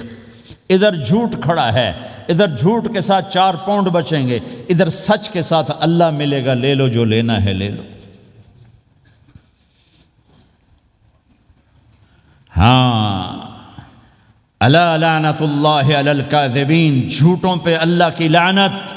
اس لعنت کے ساتھ 400 پاؤنڈ بچا لیے، 4000 بچا لیے، 4 ملین بچا لیے، 4 بلین بچا لیے، 4 ٹریلین بچا لیے، ساری دنیا کو بچا لیا، اور اوپر اللہ کی لعنت پڑی تو اللہ کی قسم گھاٹے کا سودا ہے۔ اور سچے ہو گئے، سچ بولا، یہ میں 100 پاؤنڈ کماتا ہوں، لے لو جو لینا ہے اس میں سے، یہ میں 1000 پاؤنڈ کماتا ہوں، لے لو جو لینا ہے، یہ میں 50,000 پاؤنڈ کماتا ہوں، لے لو جو لینا ہے۔ کہ مسلمان کی زبان سے جھوٹ نہیں نکلتا، سچ ہی بولتا ہے۔ آپ تشریف لے جا رہے ہیں، ایک آواز ہے یا رسول اللہ، آپ نے یوں دیکھا کوئی نظر نہیں آیا، پھر آواز ہے یا رسول اللہ، تو آپ نے دیکھا کہ ہرنی ڈیئر چھوٹی وہ کھڑی ہوئی رسی میں بندھی، تو آپ نے کہا کیا ہوا؟ کہا جی آپ کا صحابی مجھے پکڑ کے لایا ہے، میرے چھوٹے چھوٹے بچے بھوک سے رو رہے ہوں گے، آپ مجھے چھوڑ دیں، میں بچوں کو دودھ پلا کے واپس آ جاتا، مجھے پتہ ہے میرے اللہ کی تقدیر میرے بارے میں کیا ہے۔ تو آپ نے کہا اگر تو واپس نہ آئی تو پھر؟ تو اس نے کہا مجھے اللہ جہنم میں ڈال دے۔ آپ نے اس کی رسی کھول دی، خود وہیں بیٹھ گئے، اس نے دوڑ لگائی اور پہاڑوں میں گم ہو گیا۔ تھوڑی دیر کے بعد وہ دوڑتی ہوئی آئی اور آ کے سر یا رسول اللہ میں حاضر ہو گیا۔ تو آپ نے اس کو باندھ کے وہیں آپ بیٹھ گئے نہیں۔ دیر کے بعد وہ صحابی آئے جو انہوں نے اس کو شکار کیا تھا، پکڑا تھا، تو کہنے لگے، ان کا یا رسول اللہ آپ یہاں کیسے؟ کہ میں ایک درخواست لے کر آیا ہوں۔ کہ کیا؟ کہ یہ ہرنی مجھے ہدیہ کر دو۔ کہ یا رسول اللہ سب کچھ آپ کا ہے، کہ نہیں بس یہ ہدیہ کر دو۔ کہ یا رسول اللہ حاضر۔ تو آپ نے اس کو لے کر رسی اس کی گردن سے نکالی کہ جاؤ بچی اپنے بچوں کے پاس جا کے خوشی منا، سچ نجات دیتا ہے اور جھوٹ ہلاک کرتا ہے۔ ایک ہرنی جان کی بازی کھیل گئی سچ بولنے کے لیے، تم چند پونڈوں پہ جھوٹ بولتے ہو، ایمان کو برباد کر کے رکھ دیتے ہو۔ مسلمان جھوٹ نہیں بولتا، مسلمان دھوکہ نہیں دیتا، مسلمان کی زبان سے سخت بول نہیں نکلتا، کسی کو بے عزت نہیں کرتا، کسی کو کی بے اکرامی نہیں کرتا، کسی کا دل نہیں توڑتا، کسی کو ذلیل نہیں کرتا، خود سہتا ہے، اوروں کو خوشیاں دیتا ہے، خود دکھ سہتا ہے، اوروں کو راحت دیتا ہے، خود تکلیف سہتا ہے۔ یہ میرے نبی کے اخلاق ہیں، یہ میرے نبی کی زندگی ہے، اور یہ اسلام کا سب سے بڑا چیپٹر ہے اور سب سے مشکل چیپٹر ہے۔ جب میرے نبی نے لمبی نمازیں پڑھی تو اللہ نے روک دیا کہ میرے حبیب ما انزلنا علیک القرآن لتشقى، اتنی لمبی نماز نہ پڑھ کے تو تھک جائے۔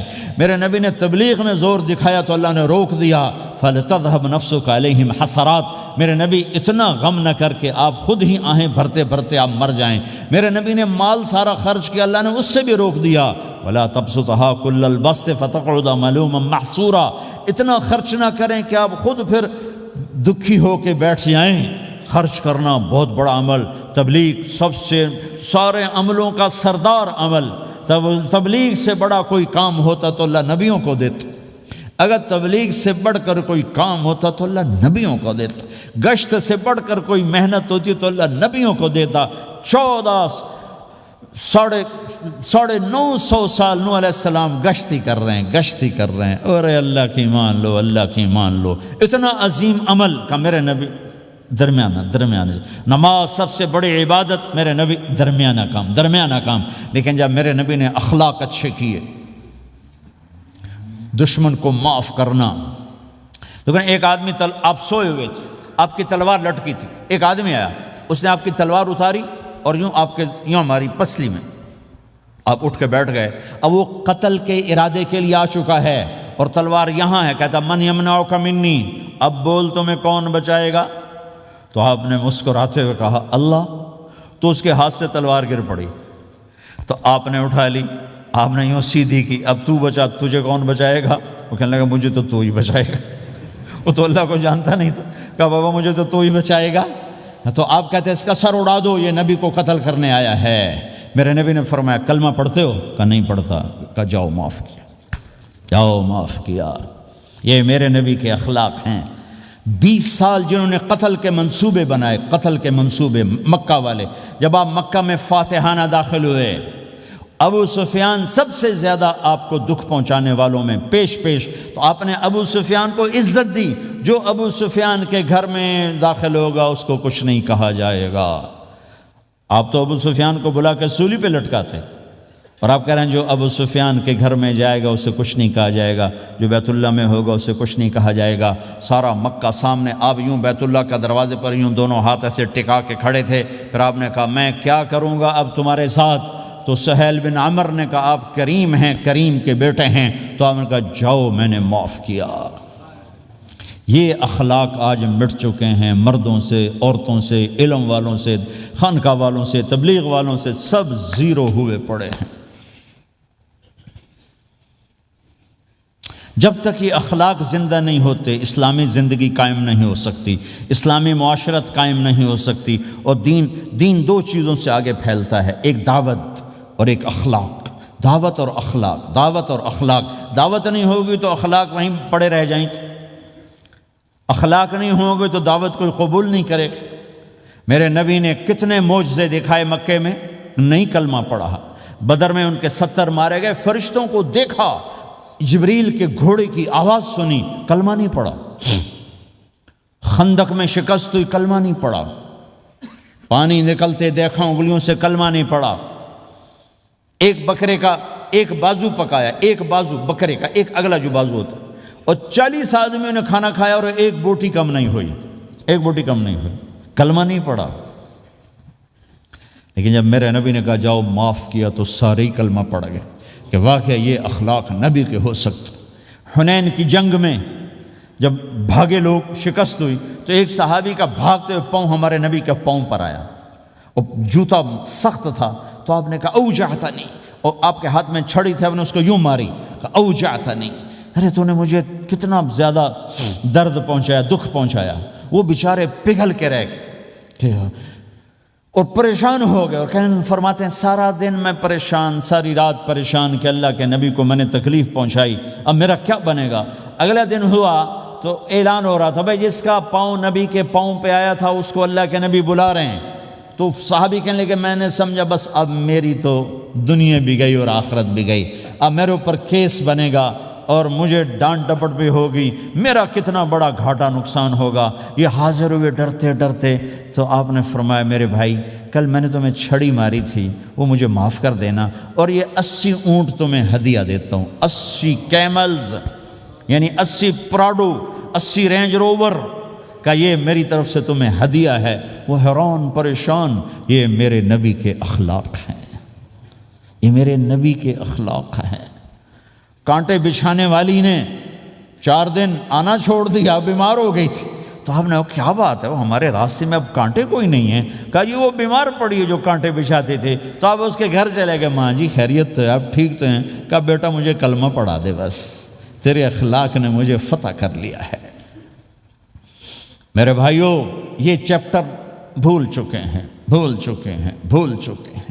جب تک یہ چیپٹر زندہ نہیں ہوگا زندگی اسلامی نہیں بنے گی، معاشرہ اسلامی نہیں بنے گا، اور آگے قوموں کے لیے اسلام کا دروازہ نہیں کھلے گا۔ ہمیں معاف کرنا آتا ہو، ہمیں گالی دینے والے کو دعا دینا آتا ہو، غیبت کرنے والے کی تعریف آتی ہو، اور غیبت کرنے سے، غیبت سننے سے اپنے آپ کو ایسے بچاؤ جیسے زہر سے بچاتے ہو، اسے آگ سے بچاتے ہو۔ ایک دوسرے کو نفرت کا بول نہ بولو ورنہ ساری زندگی تباہ و برباد ہو جائے گی۔ میرے رب کی قسم، میرے نبی نے کہا ایک زبان کا بول انسان بولتا ہے اور جہنم کی گہرائیوں میں گر جاتا ہے، اور ایک زبان کا بول انسان بولتا ہے اور جنت کے درجات پر چڑھ جاتا ہے۔ یہ زبان بہت طاقتور چیز ہے، میں ہر بیان میں اس کو دہرا رہا ہوں کہ جتنا یہ عمل ختم ہو چکا ہے اتنا کوئی عمل بھی نہیں ختم ہوا ہے۔ میرے نبی نے فرمایا معاذ تمہیں سارے دین کا خلاصہ بتاؤں؟ معاذ الا انبئک بملاک ھذا کلہ، میں تمہیں پورے دین کا خلاصہ بتاؤں؟ کون معاذ؟ کون معاذ جس کے ہاتھ میں علماء کا جھنڈا ہوگا؟ کون معاذ؟ میں ابھی مئی میں ان کے اردن اجتماع میں گیا، آگے ان کے اربد میں گئے، آگے وہاں ان کا مقبرہ ہے 18 کلومیٹر۔ میں گیا کمرے میں داخل ہوا تو سارا کمرہ خوشبو سے مہک رہا تھا، اور مجھے ایک شخص نے بتایا یہ خوشبو 24 گھنٹے یہاں آتی رہتی ہے۔ جن کو 18 ہجری میں انتقال ہوا، 1417 سال ہو گئے مرے ہوئے، اور قبر سے خوشبو آ رہی، خوشبو آ رہی، خوشبو آ رہی۔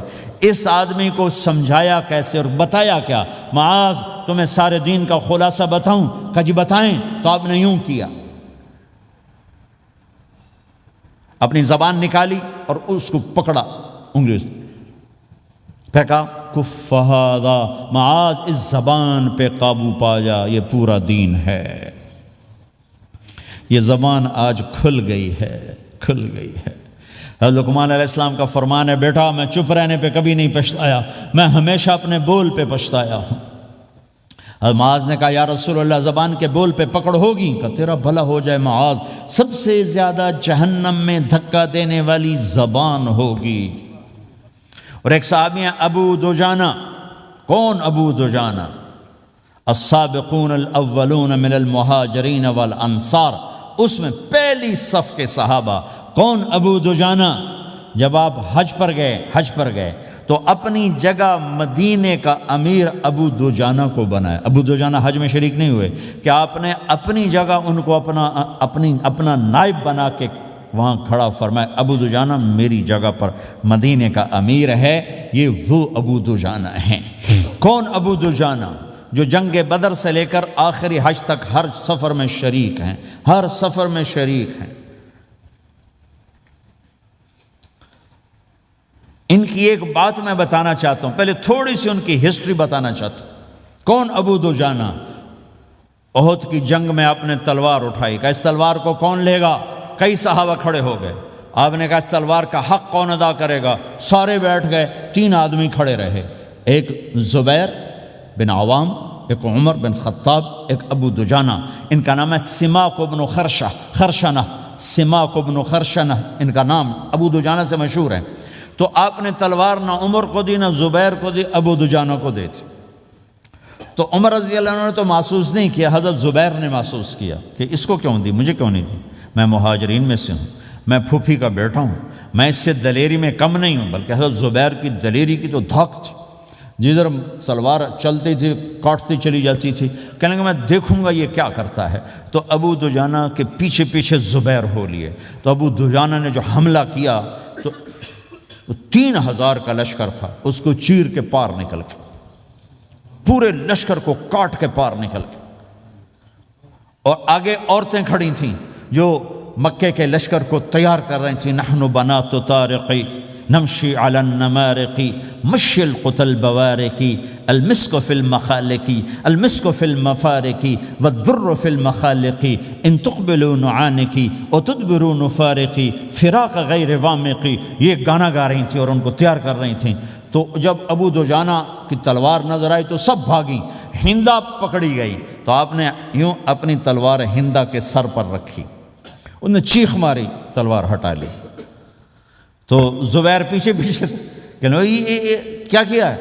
جنگ میں اگر کوئی عورت حصہ لے اسے مارنا جائز ہے، ویسے جائز نہیں ہے، عورت کو، بچے کو، بوڑھے کو ہاتھ لگانا جائز نہیں ہے۔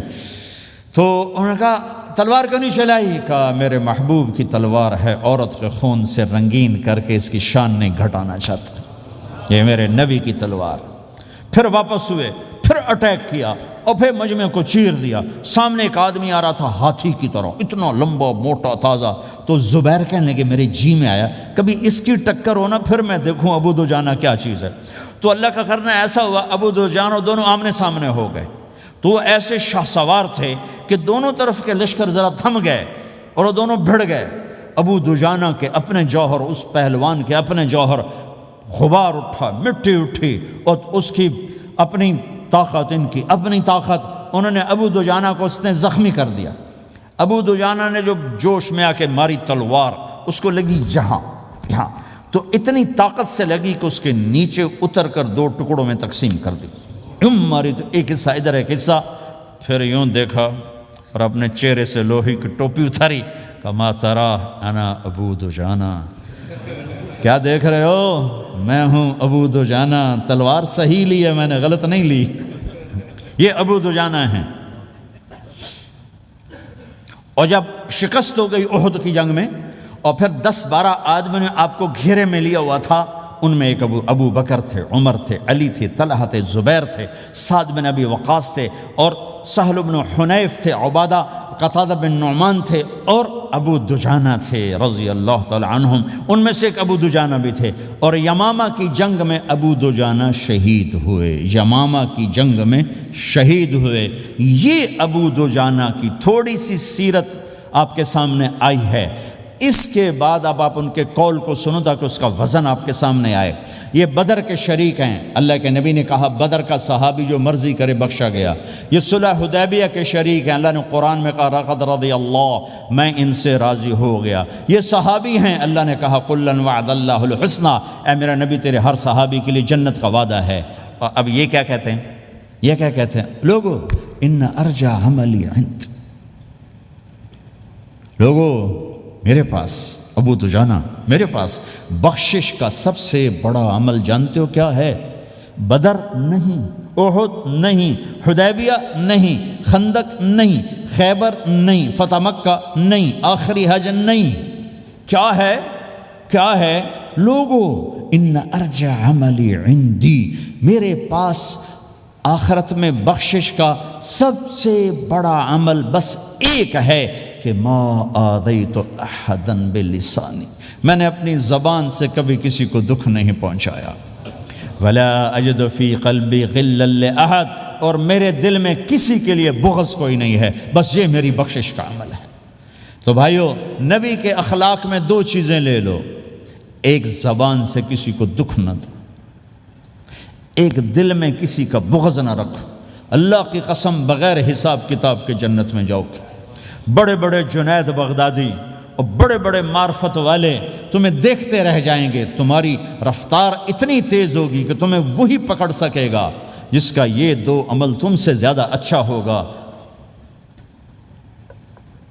جس روڈ پہ رش ہوتا آپ وہاں سے گاڑی ہٹا لیتے ہو کہ بھائی ادھر نہیں جانا، ادھر رش ہے، وہ سائن وغیرہ آپ کو آ جاتے ہیں کہ بھائی ادھر بلاک ہے، ادھر نہیں جانا، ادھر جانا ہے۔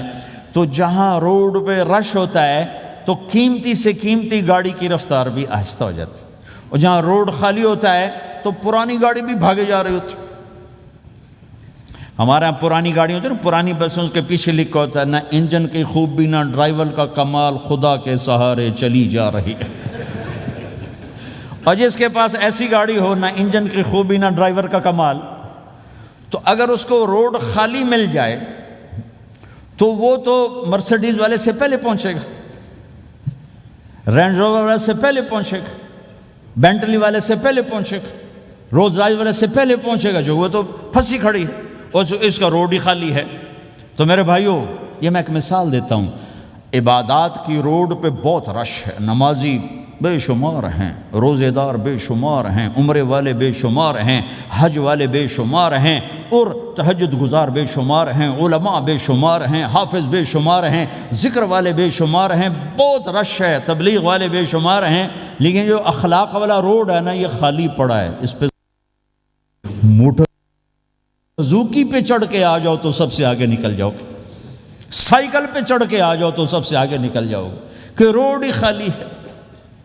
اخلاق کا روڈ خالی ہے۔ غصے کو پینا، دکھ دینے والے کے سامنے،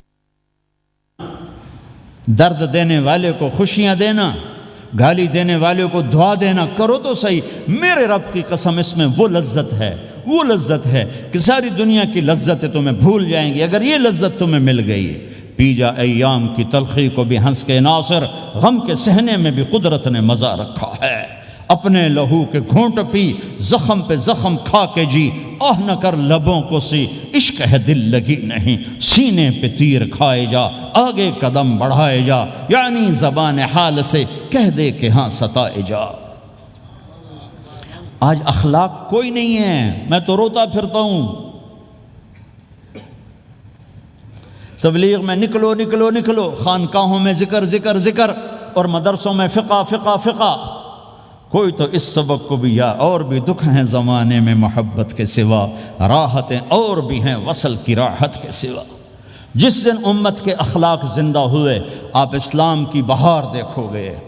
اگر اپنے گھر میں خوشیاں لانا چاہتے ہو تو اللہ کی قسم بڑے گھر سے نہیں آئے گی، کوئی 5 لاکھ پاؤنڈ کی گاڑی سے خوشی نہیں آئے گی، کوئی بہت بڑا عالی شان بنگلہ بنانے سے خوشی نہیں آئے گی، تمہارے اخلاق سے گھر میں خوشی آئے گی۔ اگر بیوی کا سلوک تمہارے ساتھ اچھا ہے، تمہارا سلوک بیوی کے ساتھ اچھا ہے، اس گھر میں خوشی ہے۔ بیوی کا بول بدتمیز ہو تو خامند کی زندگی برباد، خامند کا بول بدتمیز ہو تو بیوی کی زندگی برباد، اولاد بد اخلاق ہو تو ماں باپ کی زندگی برباد، ماں باپ میں سختی ہو تو اولاد کی زندگی برباد، بھائی بھائی میں بول میں سختی ہو تو بھائی کی زندگی برباد، بہن بھائیوں میں سختی ہو تو بہن بھائی کی زندگی برباد، نیبر کے ساتھ سختی ہو تو نیبر کی زندگی برباد۔ میرے نبی نے فرمایا ما آمن بی من بات شبعان و جارہ جائع، وہ میرے اوپر ایمان لایا ہی نہیں جو خود پیٹ بھر کے کھائے اور پڑوسی بھوکا ہو۔ واللہ لا یؤمن، واللہ لا یؤمن، واللہ لا یؤمن، 3 دفعہ اللہ کی قسم ایمان والا نہیں، اللہ کی قسم ایمان والا نہیں، اللہ کی قسم ایمان والا نہیں۔ کون یا رسول اللہ؟ الذی لا یأمن جارہ بوائقہ، جو پڑوسیوں کو تنگ کرے وہ ایمان والا نہیں ہے۔ میرے بھائیو، یہ چیپٹر مٹ چکا ہے، کہیں نہیں دیکھنے کو ملتا ہے۔ ایسا نہیں کہ دنیا خالی ہو گئی ہے، لیکن 1 کروڑ میں 1 ملا تو کیا ملا، 1 کروڑ میں بھی 1 نہیں ملتا۔ میں بڑے لمبے سفر کر کے اس نتیجے پر پہنچا ہوں کہ 1 کروڑ مسلمان اکٹھے کروں اس میں لاکھوں تہجد گزار ہوں گے، لاکھوں 5 وقت کے نمازی ہوں گے، اس میں لاکھوں عمرے حج کرنے والے ہوں گے، اس میں لاکھوں علماء حفاظ ہوں گے، لیکن شاید اخلاق والا ایک بھی نہ، ایک بھی نہ۔ اپنی زندگی کو اگر سکھ دینا ہے، چیزوں کے پیچھے نہ دوڑو، اخلاق بناؤ۔ مقدر کی چیزیں ملیں گی، کمائیوں میں حلال لاؤ، حرام سے بچو، سچ پہ آؤ، جھوٹ سے بچو، دھوکہ نہ دو کسی کو، ورنہ زندگی ویران ہو جائے گی۔ ٹیکس بچانے کے لیے جھوٹ نہ بولو، ورنہ دل کالا ہو جائے گا۔ جھوٹ پیسے کی خاطر، لعنت ہے اس دولت پر، لعنت ہے اس ملک پر۔ ہے کیا مثالیں اس امت نے قائم کی ہیں۔ اچھوں سے برے، بروں سے اچھے ہمیشہ پیدا ہوتے چلے آئے۔ یزید فاسق، فاجر، ظالم، 3 بر اعظم کی حکومت چھوڑ کے مر رہا ہے، 34 سال کی عمر، اور بعض آتا ہے 38 سال کی عمر، 40 سال کو نہیں پہنچا، 40 سال سے پہلے مر گیا۔ اس کا بیٹا معاویہ بن یزید رضی اللہ تعالیٰ عنہ، 3 بر اعظم کی حکومت، 3 بر اعظم کی حکومت، 40 دن حکومت کی، 40 دن، پھر اپنے سارے خاندان کو اکٹھا کیا اور کہا دیکھو لوگو، جس حکومت کے نیچے حسین کا خون گرا ہو، میں اس حکومت پہ لعنت بھیجتا ہوں۔ یہ ہے تمہاری حکومت، جس کو مرضی دے دو، مجھے نہیں چاہیے۔ 3 بر اعظم کی حکومت چھوڑ دی، صرف 22 سال کی عمر میں، 22 سال کی بھرپور جوانی کی عمر میں حکومت کو لات مار دی۔ میں چند پاؤنڈ کے لیے سچ کو لات مار دوں، میں چند پاؤنڈ کے لیے انسانوں کو دھوکہ دوں؟ تو بھائیو سچ کے عادی بنو۔ بڑا عالی خلق ہے سچ بولنا، بڑے عالی اخلاق ہیں لوگوں کو نفع پہنچانا، لوگوں کے سامنے میٹھا بنو، کڑواہٹ اندر رکھو، مٹھاس تقسیم کرو، پوری دنیا میں دین زندہ ہوگا۔ اس نقل و حرکت، یہ دعوت کی نقل و حرکت، میں بولٹن میں آج سے 31 سال پہلے بھی آیا تھا، 20 آدمی نہیں اکٹھے کر سکے تھے ہم، سارے دن کے گشتوں کے بعد۔ ایک گرجا مسجد تھا اس وقت، تو ہم کو 50 آدمی اکٹھے نہیں کر سکے تھے۔ آئیے ہزاروں کا مجمع ہے، اس کے پیچھے پتہ نہیں کتنی محنتیں ہوئی ہیں، تب جا کر یہ رنگ بنا ہے، اس ایک شکل بنی ہے، اس میں رنگ بھرنے کی ضرورت ہے، اور وہ ہے میرے نبی کے اخلاق، میرے نبی کی مبارک زندگی، جس میں درگزر، جس میں معاف کرنا، جس میں میٹھا بول، جس میں چھوٹا بن جانا اور دوسرے کو بڑا بنانا، جس میں سچ بولنا، جس میں دھوکے سے بچنا، یہ مسلمان کی شان ہے۔ تو ہمارے تو نوجوان یہاں کی لڑکیوں کو دھوکہ دیتے ہیں، پیپر بنانے کے لیے یہاں کی لڑکیوں سے شادی کرتے ہیں، ان کی زندگیاں برباد کر دیتے ہیں، اپنا ایمان خراب کرتے ہیں، ان کی زندگی خراب کرتے ہیں۔ مسلمان ہی دھوکے باز بن جائے تو لوگوں کو راہبری راہبر کون بنے گا؟ تو میرے بھائیو، اللہ اس کے رسول کو ڈھونڈنے کے لیے یہ تبلیغ کی محنت ہے، در در پھرو، اور یہ 2 باتیں بن جائیں، ایک ہماری عبادات ٹھیک ہو جائے، ایک ہمارے اخلاق ٹھیک ہو جائے۔ اس کو لے کر جب ہم پھریں گے تو اللہ کے فضل سے ایک لہر چلے گی جو دنیا کے ہر آخری کونے تک پہنچے گی، ہر گھر کو اللہ تعالیٰ توحید کے نور سے روشن کر دے گا۔ اس کے لیے ہم وقت مانگتے ہیں کہ یہ ایک زندگی ہے جو میرے 1.25 گھنٹے کی تقریر سے، 1.5 گھنٹے کی تقریر سے قابو میں نہیں آئے گی۔ اس کو سیکھنے کے لیے وقت مانگتے ہیں۔ نکلو میرے بھائیو، اور آج تک جو اللہ پاک کے ساتھ، اللہ کے رسول کے ساتھ کوئی جنگ کی، اس سے صلح کر لو، کسی سے لڑے ہوئے ہو فوراً صلح کر لو، اس کو بھی منا لو، اس سے بھی مان جاؤ، کسی سے روٹھے نہ رہو، کسی سے قطع تعلق نہ کرو، سب سے سلام کرو، دل کو صاف رکھو۔ ابو دجانہ جیسی ہستی فرماتے ہیں کہ میری بخشش کا عمل یہ ہے کہ زبان سے دکھ نہیں دیا، دل میں بغض کوئی نہیں، اور وہ کہتے ہیں یہ میرا سب سے بڑا عمل ہے۔ یہ اپنے نبی کے اخلاق میں 2 باتیں لے لیں، اس زبان سے کسی کو دکھ نہ پہنچے، دل میں کتنے ہی لوگ ستائیں، بغض نہ رکھو، صاف کرو، دھو دو، اور فرائض میں نماز چھوٹے نہیں، اور پھر اس کو لے کر یہ امت پھرے، چونکہ اس امت کا کام بیٹھنا نہیں ہے، اس امت کا اجتماعی جرم ہے کہ انہوں نے اللہ کے دین کے لیے پھرنا چھوڑ دیا، اس امت کی اجتماعی خطا ہے کہ انہوں نے اللہ کے پیغام کو آگے پہنچانا اس کو اپنا کام نہ سمجھا، اس کے لیے پھرنا چھوڑ دیا تو اپنے بھی ہاتھوں سے نکل گئے، پرائے تو پہلے ہی پرائے تھے۔ تو میرے بھائیو اس کے لیے نیت کرو، ارادے کرو۔ جو بھائی یہ تیار ہوں یہ دسمبر کے آخر تک تو وہ کھڑے ہو کر ذرا اپنے ناموں کا اظہار فرما دیں، اور یہ جو چھٹیاں آ رہی یہ ساری چھٹیاں لگانے کے لیے جو نوجوان تیار ہوں وہ بھی کھڑے ہو کے اپنی شکلیں زیارت کروا دیں، اللہ بھی راضی ہو جائے، اللہ کا نبی بھی راضی ہو جائے۔ جلدی سے کھڑے ہو کر بتا دیں، فرمائیں جی۔ فرمائے پہ ہمت کر کے فرمائے پہ ماشاءاللہ اپنے نام لکھوائے ماشاءاللہ۔ بولو بھائی، یہ چھٹیاں تو ماشاءاللہ ہوتی ہیں، اس میں نوجوانوں کو نکلنا چاہیے۔ اکثر نوجوان بیٹھے ہیں، اٹھو بھائی۔ جی بھائی ہمت فرمائے پہ ماشاءاللہ۔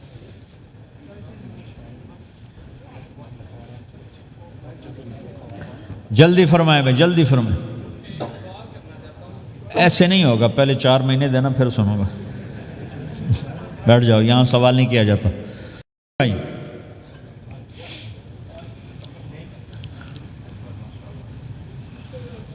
جلدی سے بتائیں بھائی، جلدی سے بتائیں بھائی۔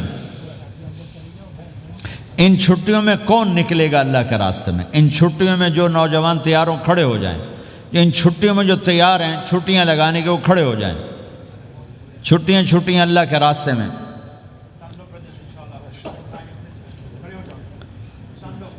ہاں بھائی فرمائیں جی، فرمائیں جی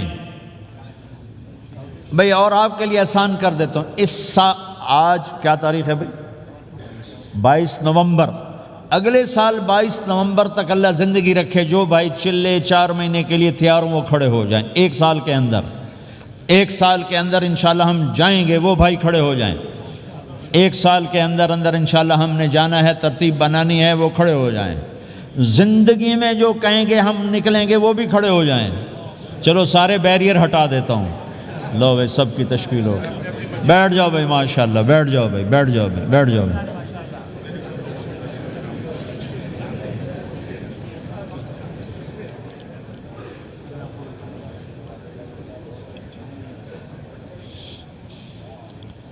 ہاں بھائی بیٹھ جائیں، میں دعا کرتے ہیں۔ دعا سے پہلے تھوڑی سی بات کرنا چاہتا ہوں، سن لیں پھر انشاءاللہ دعا کرتے ہیں۔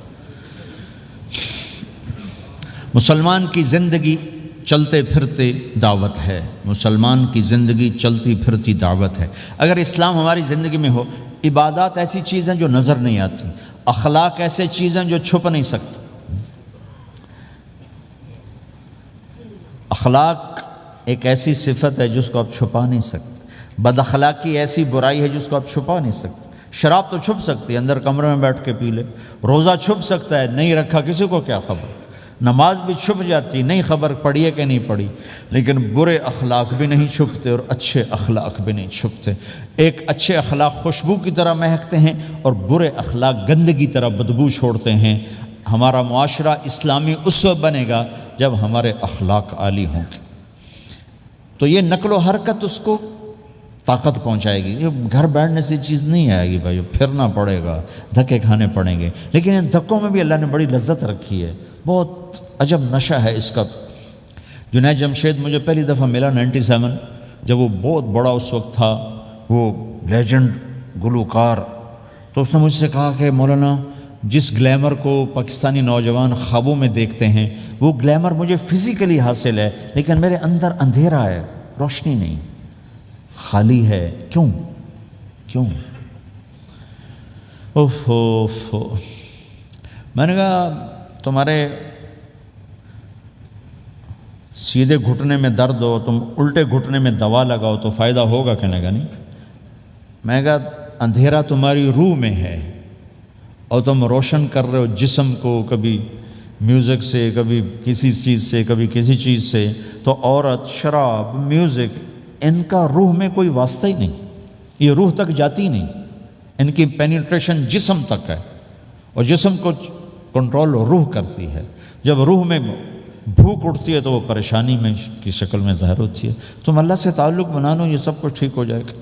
پھر جو اس نے 3 چیلے شروع کیے تو اس کا مجھے فون آیا۔ ہمارا ایک شہر ہے چھوٹا سا، زلزلے میں ختم ہو گیا تھا، بالا کوٹ۔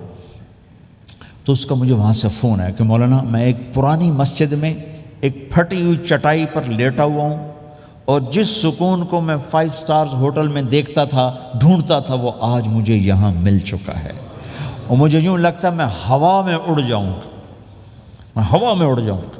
کیا ہوا کہ اللہ سے تعلق بنا اور روح میں سکون آ گیا، ٹھنڈک آ گئی۔ تو ایک گناہوں سے بچنا اور ایک فرائض کو پورا کرنا، ایک اپنے اخلاق کو ٹھیک کرنا، یہ چند ایک کام ہیں جو کر لے گا اللہ اسے آباد کر دے گا۔ جہاں ہو نماز نہ چھوٹے، رمضان آ جائے روزے نہ چھوٹیں، زکوٰۃ فرض ہو جائے خوشی سے ادا کریں، اپنی کمائیوں کو حلال پہ لائیں، غلط کاغذات سے، غلط پیپر سے، غلط ہیرا پھیری سے پیسہ نہ بنائیں، یہ پیسہ تباہی کے سوا کچھ نہیں لاتا۔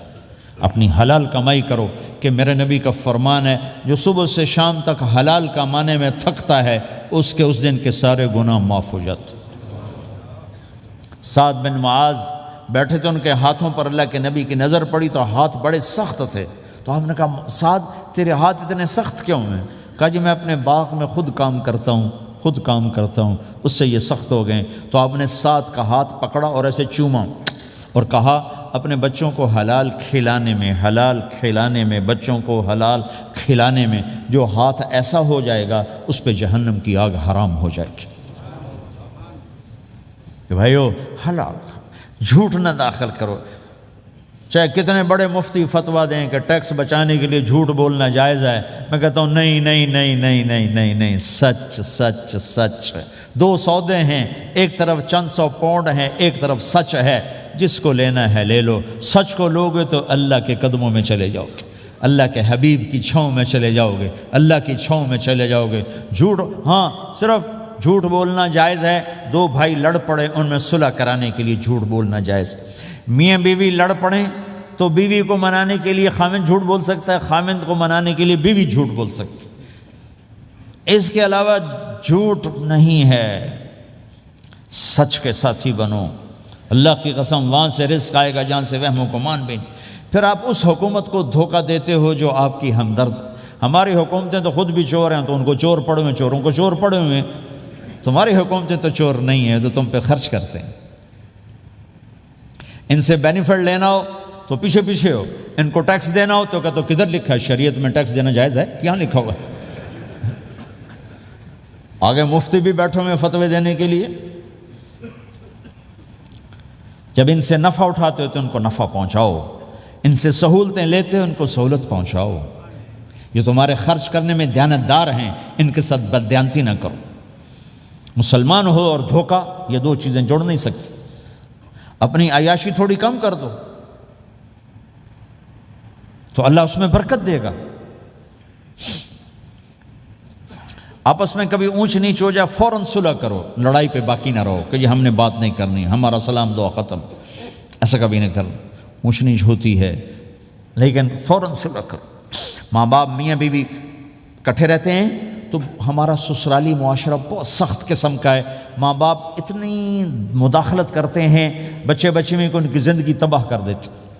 ساس سسر بہو پہ اتنا حق جتلاتے ہیں کہ خامد کا بھی اتنا حق نہیں رہ جاتا، اس سے زندگی ٹوٹ جاتی۔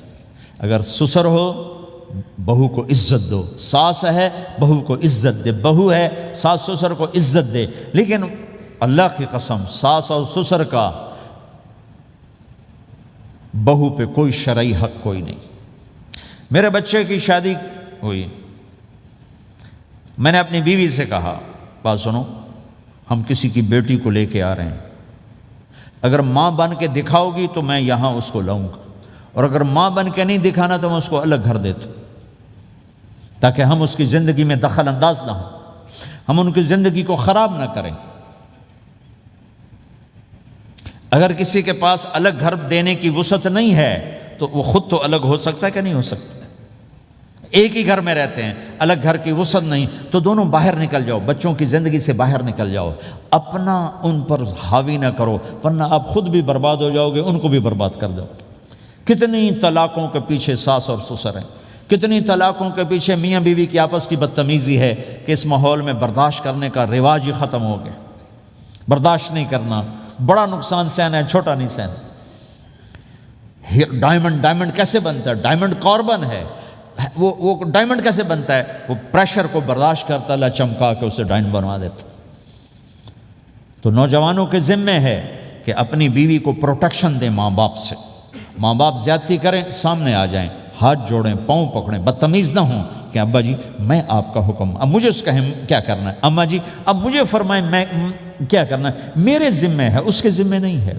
بیوی زیادتی کرنے لگے تو اس کے سامنے ہو جاؤ، دیکھو بیگم یہ تیرا میرا رشتہ ٹوٹ سکتا ہے، ماں باپ کا رشتہ ٹوٹ نہیں سکتا ہے۔ ماں باپ کا وہ رشتہ ہے جسے توڑا نہیں جا سکتا، نکاح تو ایک بول پہ ٹوٹ جاتا ہے، میں تیری ہر ضرورت پوری کروں گا لیکن تو میرے ماں باپ کے لیے تکلیف کا باعث نہ بن۔ یہ مرد کی ذمہ داری ہے، ہم یہ معاشرہ بھلا چکے ہیں۔ ہمارے پڑوسی ذمہ دار تھے، ان کے بچے کے نکاح میں گیا تو وہ مجھ سے کہنے لگے مولانا میری بیگم نے مجھ سے کہا کہ دیکھو ہم زندگی گزار چکے ہیں، اب یہ بچے زندگی شروع کرنے لگے ہیں، تو پہلے میرے بیٹے کے لیے الگ گھر بنا اور اس کی بیوی کی ڈولی کو وہاں لے کے آ، میرے گھر میں نہ لانا کہ ایسا نہ ہو ہم میاں بیوی بچوں کی زندگی خراب کر دیں۔ تو پہلے میں نے بیٹے کا گھر بنایا ہے، اب اس کی شادی کر رہا ہوں، اس کی بیوی کی ڈولی وہاں اترے گی، میرے گھر میں نہیں اترے گی کہ ہم دونوں میاں بیوی کہیں ان کو خراب نہ کر بیٹھے۔ تو ہر آدمی کے پاس تو اتنے وسائل نہیں ہیں کہ وہ الگ گھر دے، لیکن یہ وسائل تو سب کے پاس ہیں کہ ان کی زندگی سے نکل جائے۔ ہاں ان میں کوئی کھٹ پٹ ہو جائے تو صلح کرانے آئیں، لیکن ہوتا کیا ہے کہ لڑکے کے ماں باپ اپنے بیٹے کے حمایتی ہوتے ہیں، لڑکی کے ماں باپ اپنی بیٹی کے حمایتی ہوتے ہیں اور آپس میں جنگ شروع ہو جاتی، نہ یہ نیچے ہوتا ہے نہ وہ نیچے ہوتا ہے۔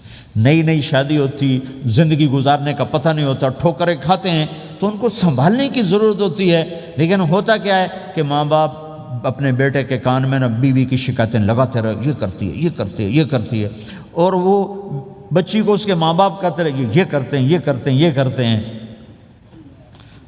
زبان پر ٹیپ لگا لو تو آپ کی زندگی روشن ہو جائے گی، آپ کا جیون خوبصورت ہو جائے گا۔ اور کبھی اونچ نیچ ہو جائے تو معافی مانگو، فوراً معافی مانگو۔ میاں بیوی لڑ پڑیں اور پھر صلح کر لیں تو اللہ کو یہ عمل اتنا پسند ہے کہ ان کی صلح پر پچھلے سارے گناہ ان کے معاف کر دیتے۔ قرآن کی ایک آیت اتری ہی میاں بیوی کی لڑائی پر تھی۔ ایک خامد اپنی بیوی پہ بڑے ناراض ہو گئے، مسجد میں بیٹھے بیٹھے انہوں نے نیت کی گھر جاؤں گا اور بیوی کی ٹھکائی کروں گا۔ یہ انہوں نے نیت کی ہوئی، مسجد میں بیٹھے بیٹھے نیت کی گھر جاؤں گا میں انہوں چنگا لتر پھیرنا ہے۔ میرے اللہ تو آسمان زمین اللہ کے لیے تو سب برابر ہے دیکھنا۔ تو اللہ پاک نے اسی وقت قرآن اتارا، اسی وقت یا ایھا الذین آمنوا ان من ازواجکم و اولادکم عدوا لکم فاحذروہم۔ اے ایمان والو، بیوی بچے اولاد، عدوکم نہیں کہا، عدو لکم، بیچ میں لام لائے ہیں یہ بتانے کے لیے کہ عدو اصلی معنی میں نہیں ہے، یہ اس معنی میں ہے کہ اے ایمان والو تمہارا بیوی بچوں کے ساتھ ٹھائیا ہو سکتا ہے، کھٹ پٹ ہو سکتی ہے، جھگڑا چھوٹا موٹا ہو سکتا ہے، کیا کرنا ہے؟ فاحذروہم، اس سے بچنا ہے، بڑھانا نہیں، بچنا ہے۔ کیسے بچنا ہے؟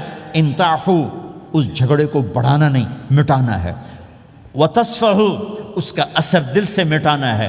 وتغفروا، پھر دوسرے کو معاف کرنا ہے۔ یہ تین کام میاں بیوی کرو، اگلا میں کروں گا، فإن اللہ غفور الرحیم، تمہارے پچھلے میں سارے معاف کر دوں۔ تو اگر اس مجمع میں کوئی بیوی سے لڑا بیٹھا ہے تو جاتے جا کے صلح کر، کوئی ماں باپ سے لڑا بیٹھا ہے تو جاتے جا کے صلح کر، کوئی ماں باپ بچوں سے ناراض ہیں جا کے خود مان جائیں۔ اس ماحول میں بچوں کو پیار سے لے کے چلنے کی ضرورت۔ میرے نبی کی زندگی محبت کا شاہکار ہے، ساری زندگی کسی کو ڈانٹا نہیں، ساری زندگی کسی کو ڈانٹا نہیں، اپنی وجہ سے، کسی پہ ہاتھ نہیں اٹھایا، اپنی وجہ سے۔ حسن انس فرماتے میں نے 10 سال اللہ کے نبی کی خدمت کی، ایک دفعہ نہیں کہا یہ کیوں کیا، ایک دفعہ نہیں کہا یہ کیوں نہیں کیا۔ تو بھائیو یہ خوبصورت زندگی ہے۔ آپ کے ہاں تو خادم نہیں ہوتے، سارا گھرانہ ہی خادم ہوتا ہے، تو میں پاکستان میں ہوں تو میں اگلا چیپٹر بیان کرتا ہوں کہ نوکروں کے ساتھ بھی اچھا سلوک کرو. وہ یہاں ہے ہی نہیں. تسی آپ ہی بانڈے مانجنے، آپ ہی ٹوائلٹ صاف کرنا ہے، آپ ہی گڈی صاف کرنی، ڈرائیور بھی آپ پہ تے مالک بھی آپ پہ، پٹرول بھی آپ پہ پاؤ بھائی. چنگا انگلینڈ ہے، پٹرول بھی آپ پہ پاؤ، ہوا بھی آپ پہ بھرو. 2.5 لاکھ کی گاڑی یا ڈرائیور آپ پہ. ہماری 2.5 لاکھ پاؤنڈ کی، ہماری 2.5 لاکھ کی سزوکی ہوتی ہے. ہمارا نوکر بیٹھا گاڑی چلا رہا تھا. نوکر تو اللہ کی بڑی نعمت ہے، تم اس سے محروم ہو. کچھ اس کے فائدے بھی ہیں، کچھ نقصان بھی ہیں، لیکن فائدے زیادہ ہیں. ہمارے بچے اتنے سست ہو جاتے ہیں کہ پانی کا گلاس کہو تو اٹھ کے ہی نہیں دیتے، وہ آگے نوکر کو بلاتے. میری اپنی میرے ابا جی مجھے کوئی کام کہتے، پتر جا میں نا انہوں صد کیا، تو میں جا ابا جی آندے انہوں صد کیا. میں خود نہیں جاتا، ایسی سستی پڑ جاتی. یعنی تمہیں اپنی حماقت بتا رہا ہوں. سردی میں لیٹا ہوا تھا تو میری رضائی گر گئی، تو میں نے باہر سے نوکر بولایا. میں کہو بشیرہ او جی اور ہمیں نا رضائی میرے اتے پا. تو اپنا سنا رہا ہوں. لیکن آپ جہاں جاب کرتے ہیں، وہاں دیانتداری سے جاب کرو. دھوکہ نہ ہو، فریب نہ ہو، فراڈ نہ ہو. آپ بھی کہیں ملازم تو ہیں، کہیں کام کر رہے ہیں، کوئی آپ کی دکان پہ کام کر رہا ہے، گھروں میں کام کرنے والے ہیں، دکانوں پہ کام کرنے والے تو ہیں. اور جن لوگوں کے پاس پیپر نہیں ہوتے ان کو اتنے تھوڑے پیسے دیتے ہیں کہ وہ بیچارے روٹی بھی نہ کھا سکے. کہ بھائی یہ لینے چونکہ ان کو پتہ ہے یہ بیچارہ پھنسا ہوا ہے اور کہیں نہیں جا سکتا ہے. تو ایسا نہ کرو، یہ ظلم نہ کرو. اول تو ایسے لوگ رکھو نہیں، تمہارے لیے قانون اس کی گنجائش کوئی نہیں. لیکن اگر کوئی اس طرح رکھتا ہے تو پھر یہ ظلم نہ کرے کہ 100 کی بجائے 10 پاؤنڈ دے رہا ہو کہ بھائی لینے تو لے لو. اس کو پتہ ہے اس بیچارے نے کہیں نہیں جانا. ایسے ظالم نہ بنو. وہ ہمارے یہاں کرائسس چل رہا ہے بہت زیادہ. تو جو بیچارہ پھنس جاتا ہے نا تو اپنی پراپرٹی بیچنے پر آتا ہے تو اس کی 1 کروڑ کی پراپرٹی کے 20 لاکھ لگاتے ہیں. میں گزر رہا تھا مال ٹاؤن میں، ایک دوست کے پاس ٹھہرا تھا، وہ پراپرٹی ڈیلر تھا. تو ہم صبح واک کر رہے تھے تو ایک گھر کے قریب سے گزرے، کوئی 6 کنال کا گھر تھا. مجھ سے کہنے لگا مولانا اس گھر کی قیمت ہے 24 کروڑ. 24 کروڑ کا گھر ہے فزیکلی، لیکن اس کا مالک پھنس چکا ہے قرضوں میں، اب اس کو بیچنا چاہتا ہے. تو 18 کروڑ سے اوپر 1 پیسہ نہیں کوئی لگا رہا. اور یہ اس بیچارہ بیچے گا، یہ 8 کروڑ کا لاس لے کر 6 کروڑ کا لاس لے کر بیچے گا چونکہ یہ پھنس چکا ہے. میں نے کہا اگر میرے پاس پیسے ہوتے تو میں اس کا 24 کروڑ کا گھر لیتا 30 کروڑ کا، کہ 24 کروڑ اس کے قرضے میں جاتے اور 6 کروڑ سے اپنا الگ کاروبار کر لیتے. مسلمان تو مظلوم کی مدد کرتا ہے، مسلمان تو دکھی کی مدد کرتا ہے، نہ کہ مصیبت زدہ کو اور لوٹ لینا. مرے نو مارے شاہ مدار، یعنی مصیبت زدہ پر اور مصیبت ڈالنا. بھائیو یہ وہ خوبصورت اخلاق ہیں. اپناؤ گے اللہ چمکائے گا، اللہ اس جہان کی عزت دے گا. اور ایک آخری میری بات ہے، بہت بڑا مجمع ہے، بہت سارے نوجوان نظر آ رہے ہیں. آج تک جو اللہ رسول سے جنگ کی اس سے صلح کر لیں، جو گناہ کی اس سے معافی مانگ لیں. ادھر ہم معافی مانگیں ادھر اللہ معاف کر دے گا، ادھر ہم توبہ کریں گے ادھر اللہ معاف کر دے گا. اور آپ تو ماشاءاللہ سارے بہت اچھے بیٹھے ہوئے ہیں. میرا ایک شاگرد ہے مولوی امجد، کراچی میں امام مسجد. اس کے پڑوس میں ایک عورت تھی، وہ لڑکیاں سپلائی کرنے کا کام کرتی تھی. کتنا ذلیل کام ہے. اور سالہ سال سے اس کے بیٹے سے اس میرے شاگرد نے دوستی لگائی اور میرے بیان کی کیسٹ دے دی. کہا بھائی یہ سن لینا، میرے استاد جی کی کیسٹ. اس نے گھر میں جا کے لگا لی. اس کی ماں چلتے پھرتے کانوں میں آواز پڑ رہی ہے. آخر وہ آ کے بیٹھ گئی، کہنے لگی سنا، مجھے بھی سنا. تو اس نے سارا سنا، پھر کہا دوبارہ سنا، پھر سنا، کہا دوبارہ سنا، پھر سنا. تو کہنے لگی یہ کون ہے؟ کہا پتہ نہیں کون. تمہیں کس نے دی؟ کہا یہ امام مسجد نے.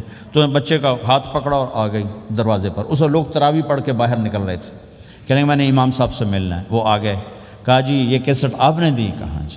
یہ کون ہے؟ کہا میرے استاد ہیں. کیا نام ہے؟ طارق جمیل. اچھا. انہوں نے توبہ کی بڑی بات بتائی ہے، تمہیں پتہ ہے نا میرا کیا کام ہے؟ ہاں. کہا میری توبہ قبول ہو سکتی ہے؟ کہا کیوں نہیں اماں جی ہو سکتی. کہا ٹھیک ہے پھر میں اللہ کو گواہ بناتی ہوں میری توبہ. اور اس نے مسجد میں آنا شروع کر دیا تراویح میں. 5واں روزہ ہے اور دعا مانگتی ہے اللہ اگر میری توبہ قبول ہے تو مجھے اپنے پاس بلا لے. یا اللہ اگر میری توبہ قبول ہے تو مجھے اپنے پاس بلا لے۔ 29ویں روزے سجدے کی حالت میں اللہ نے اٹھا لی۔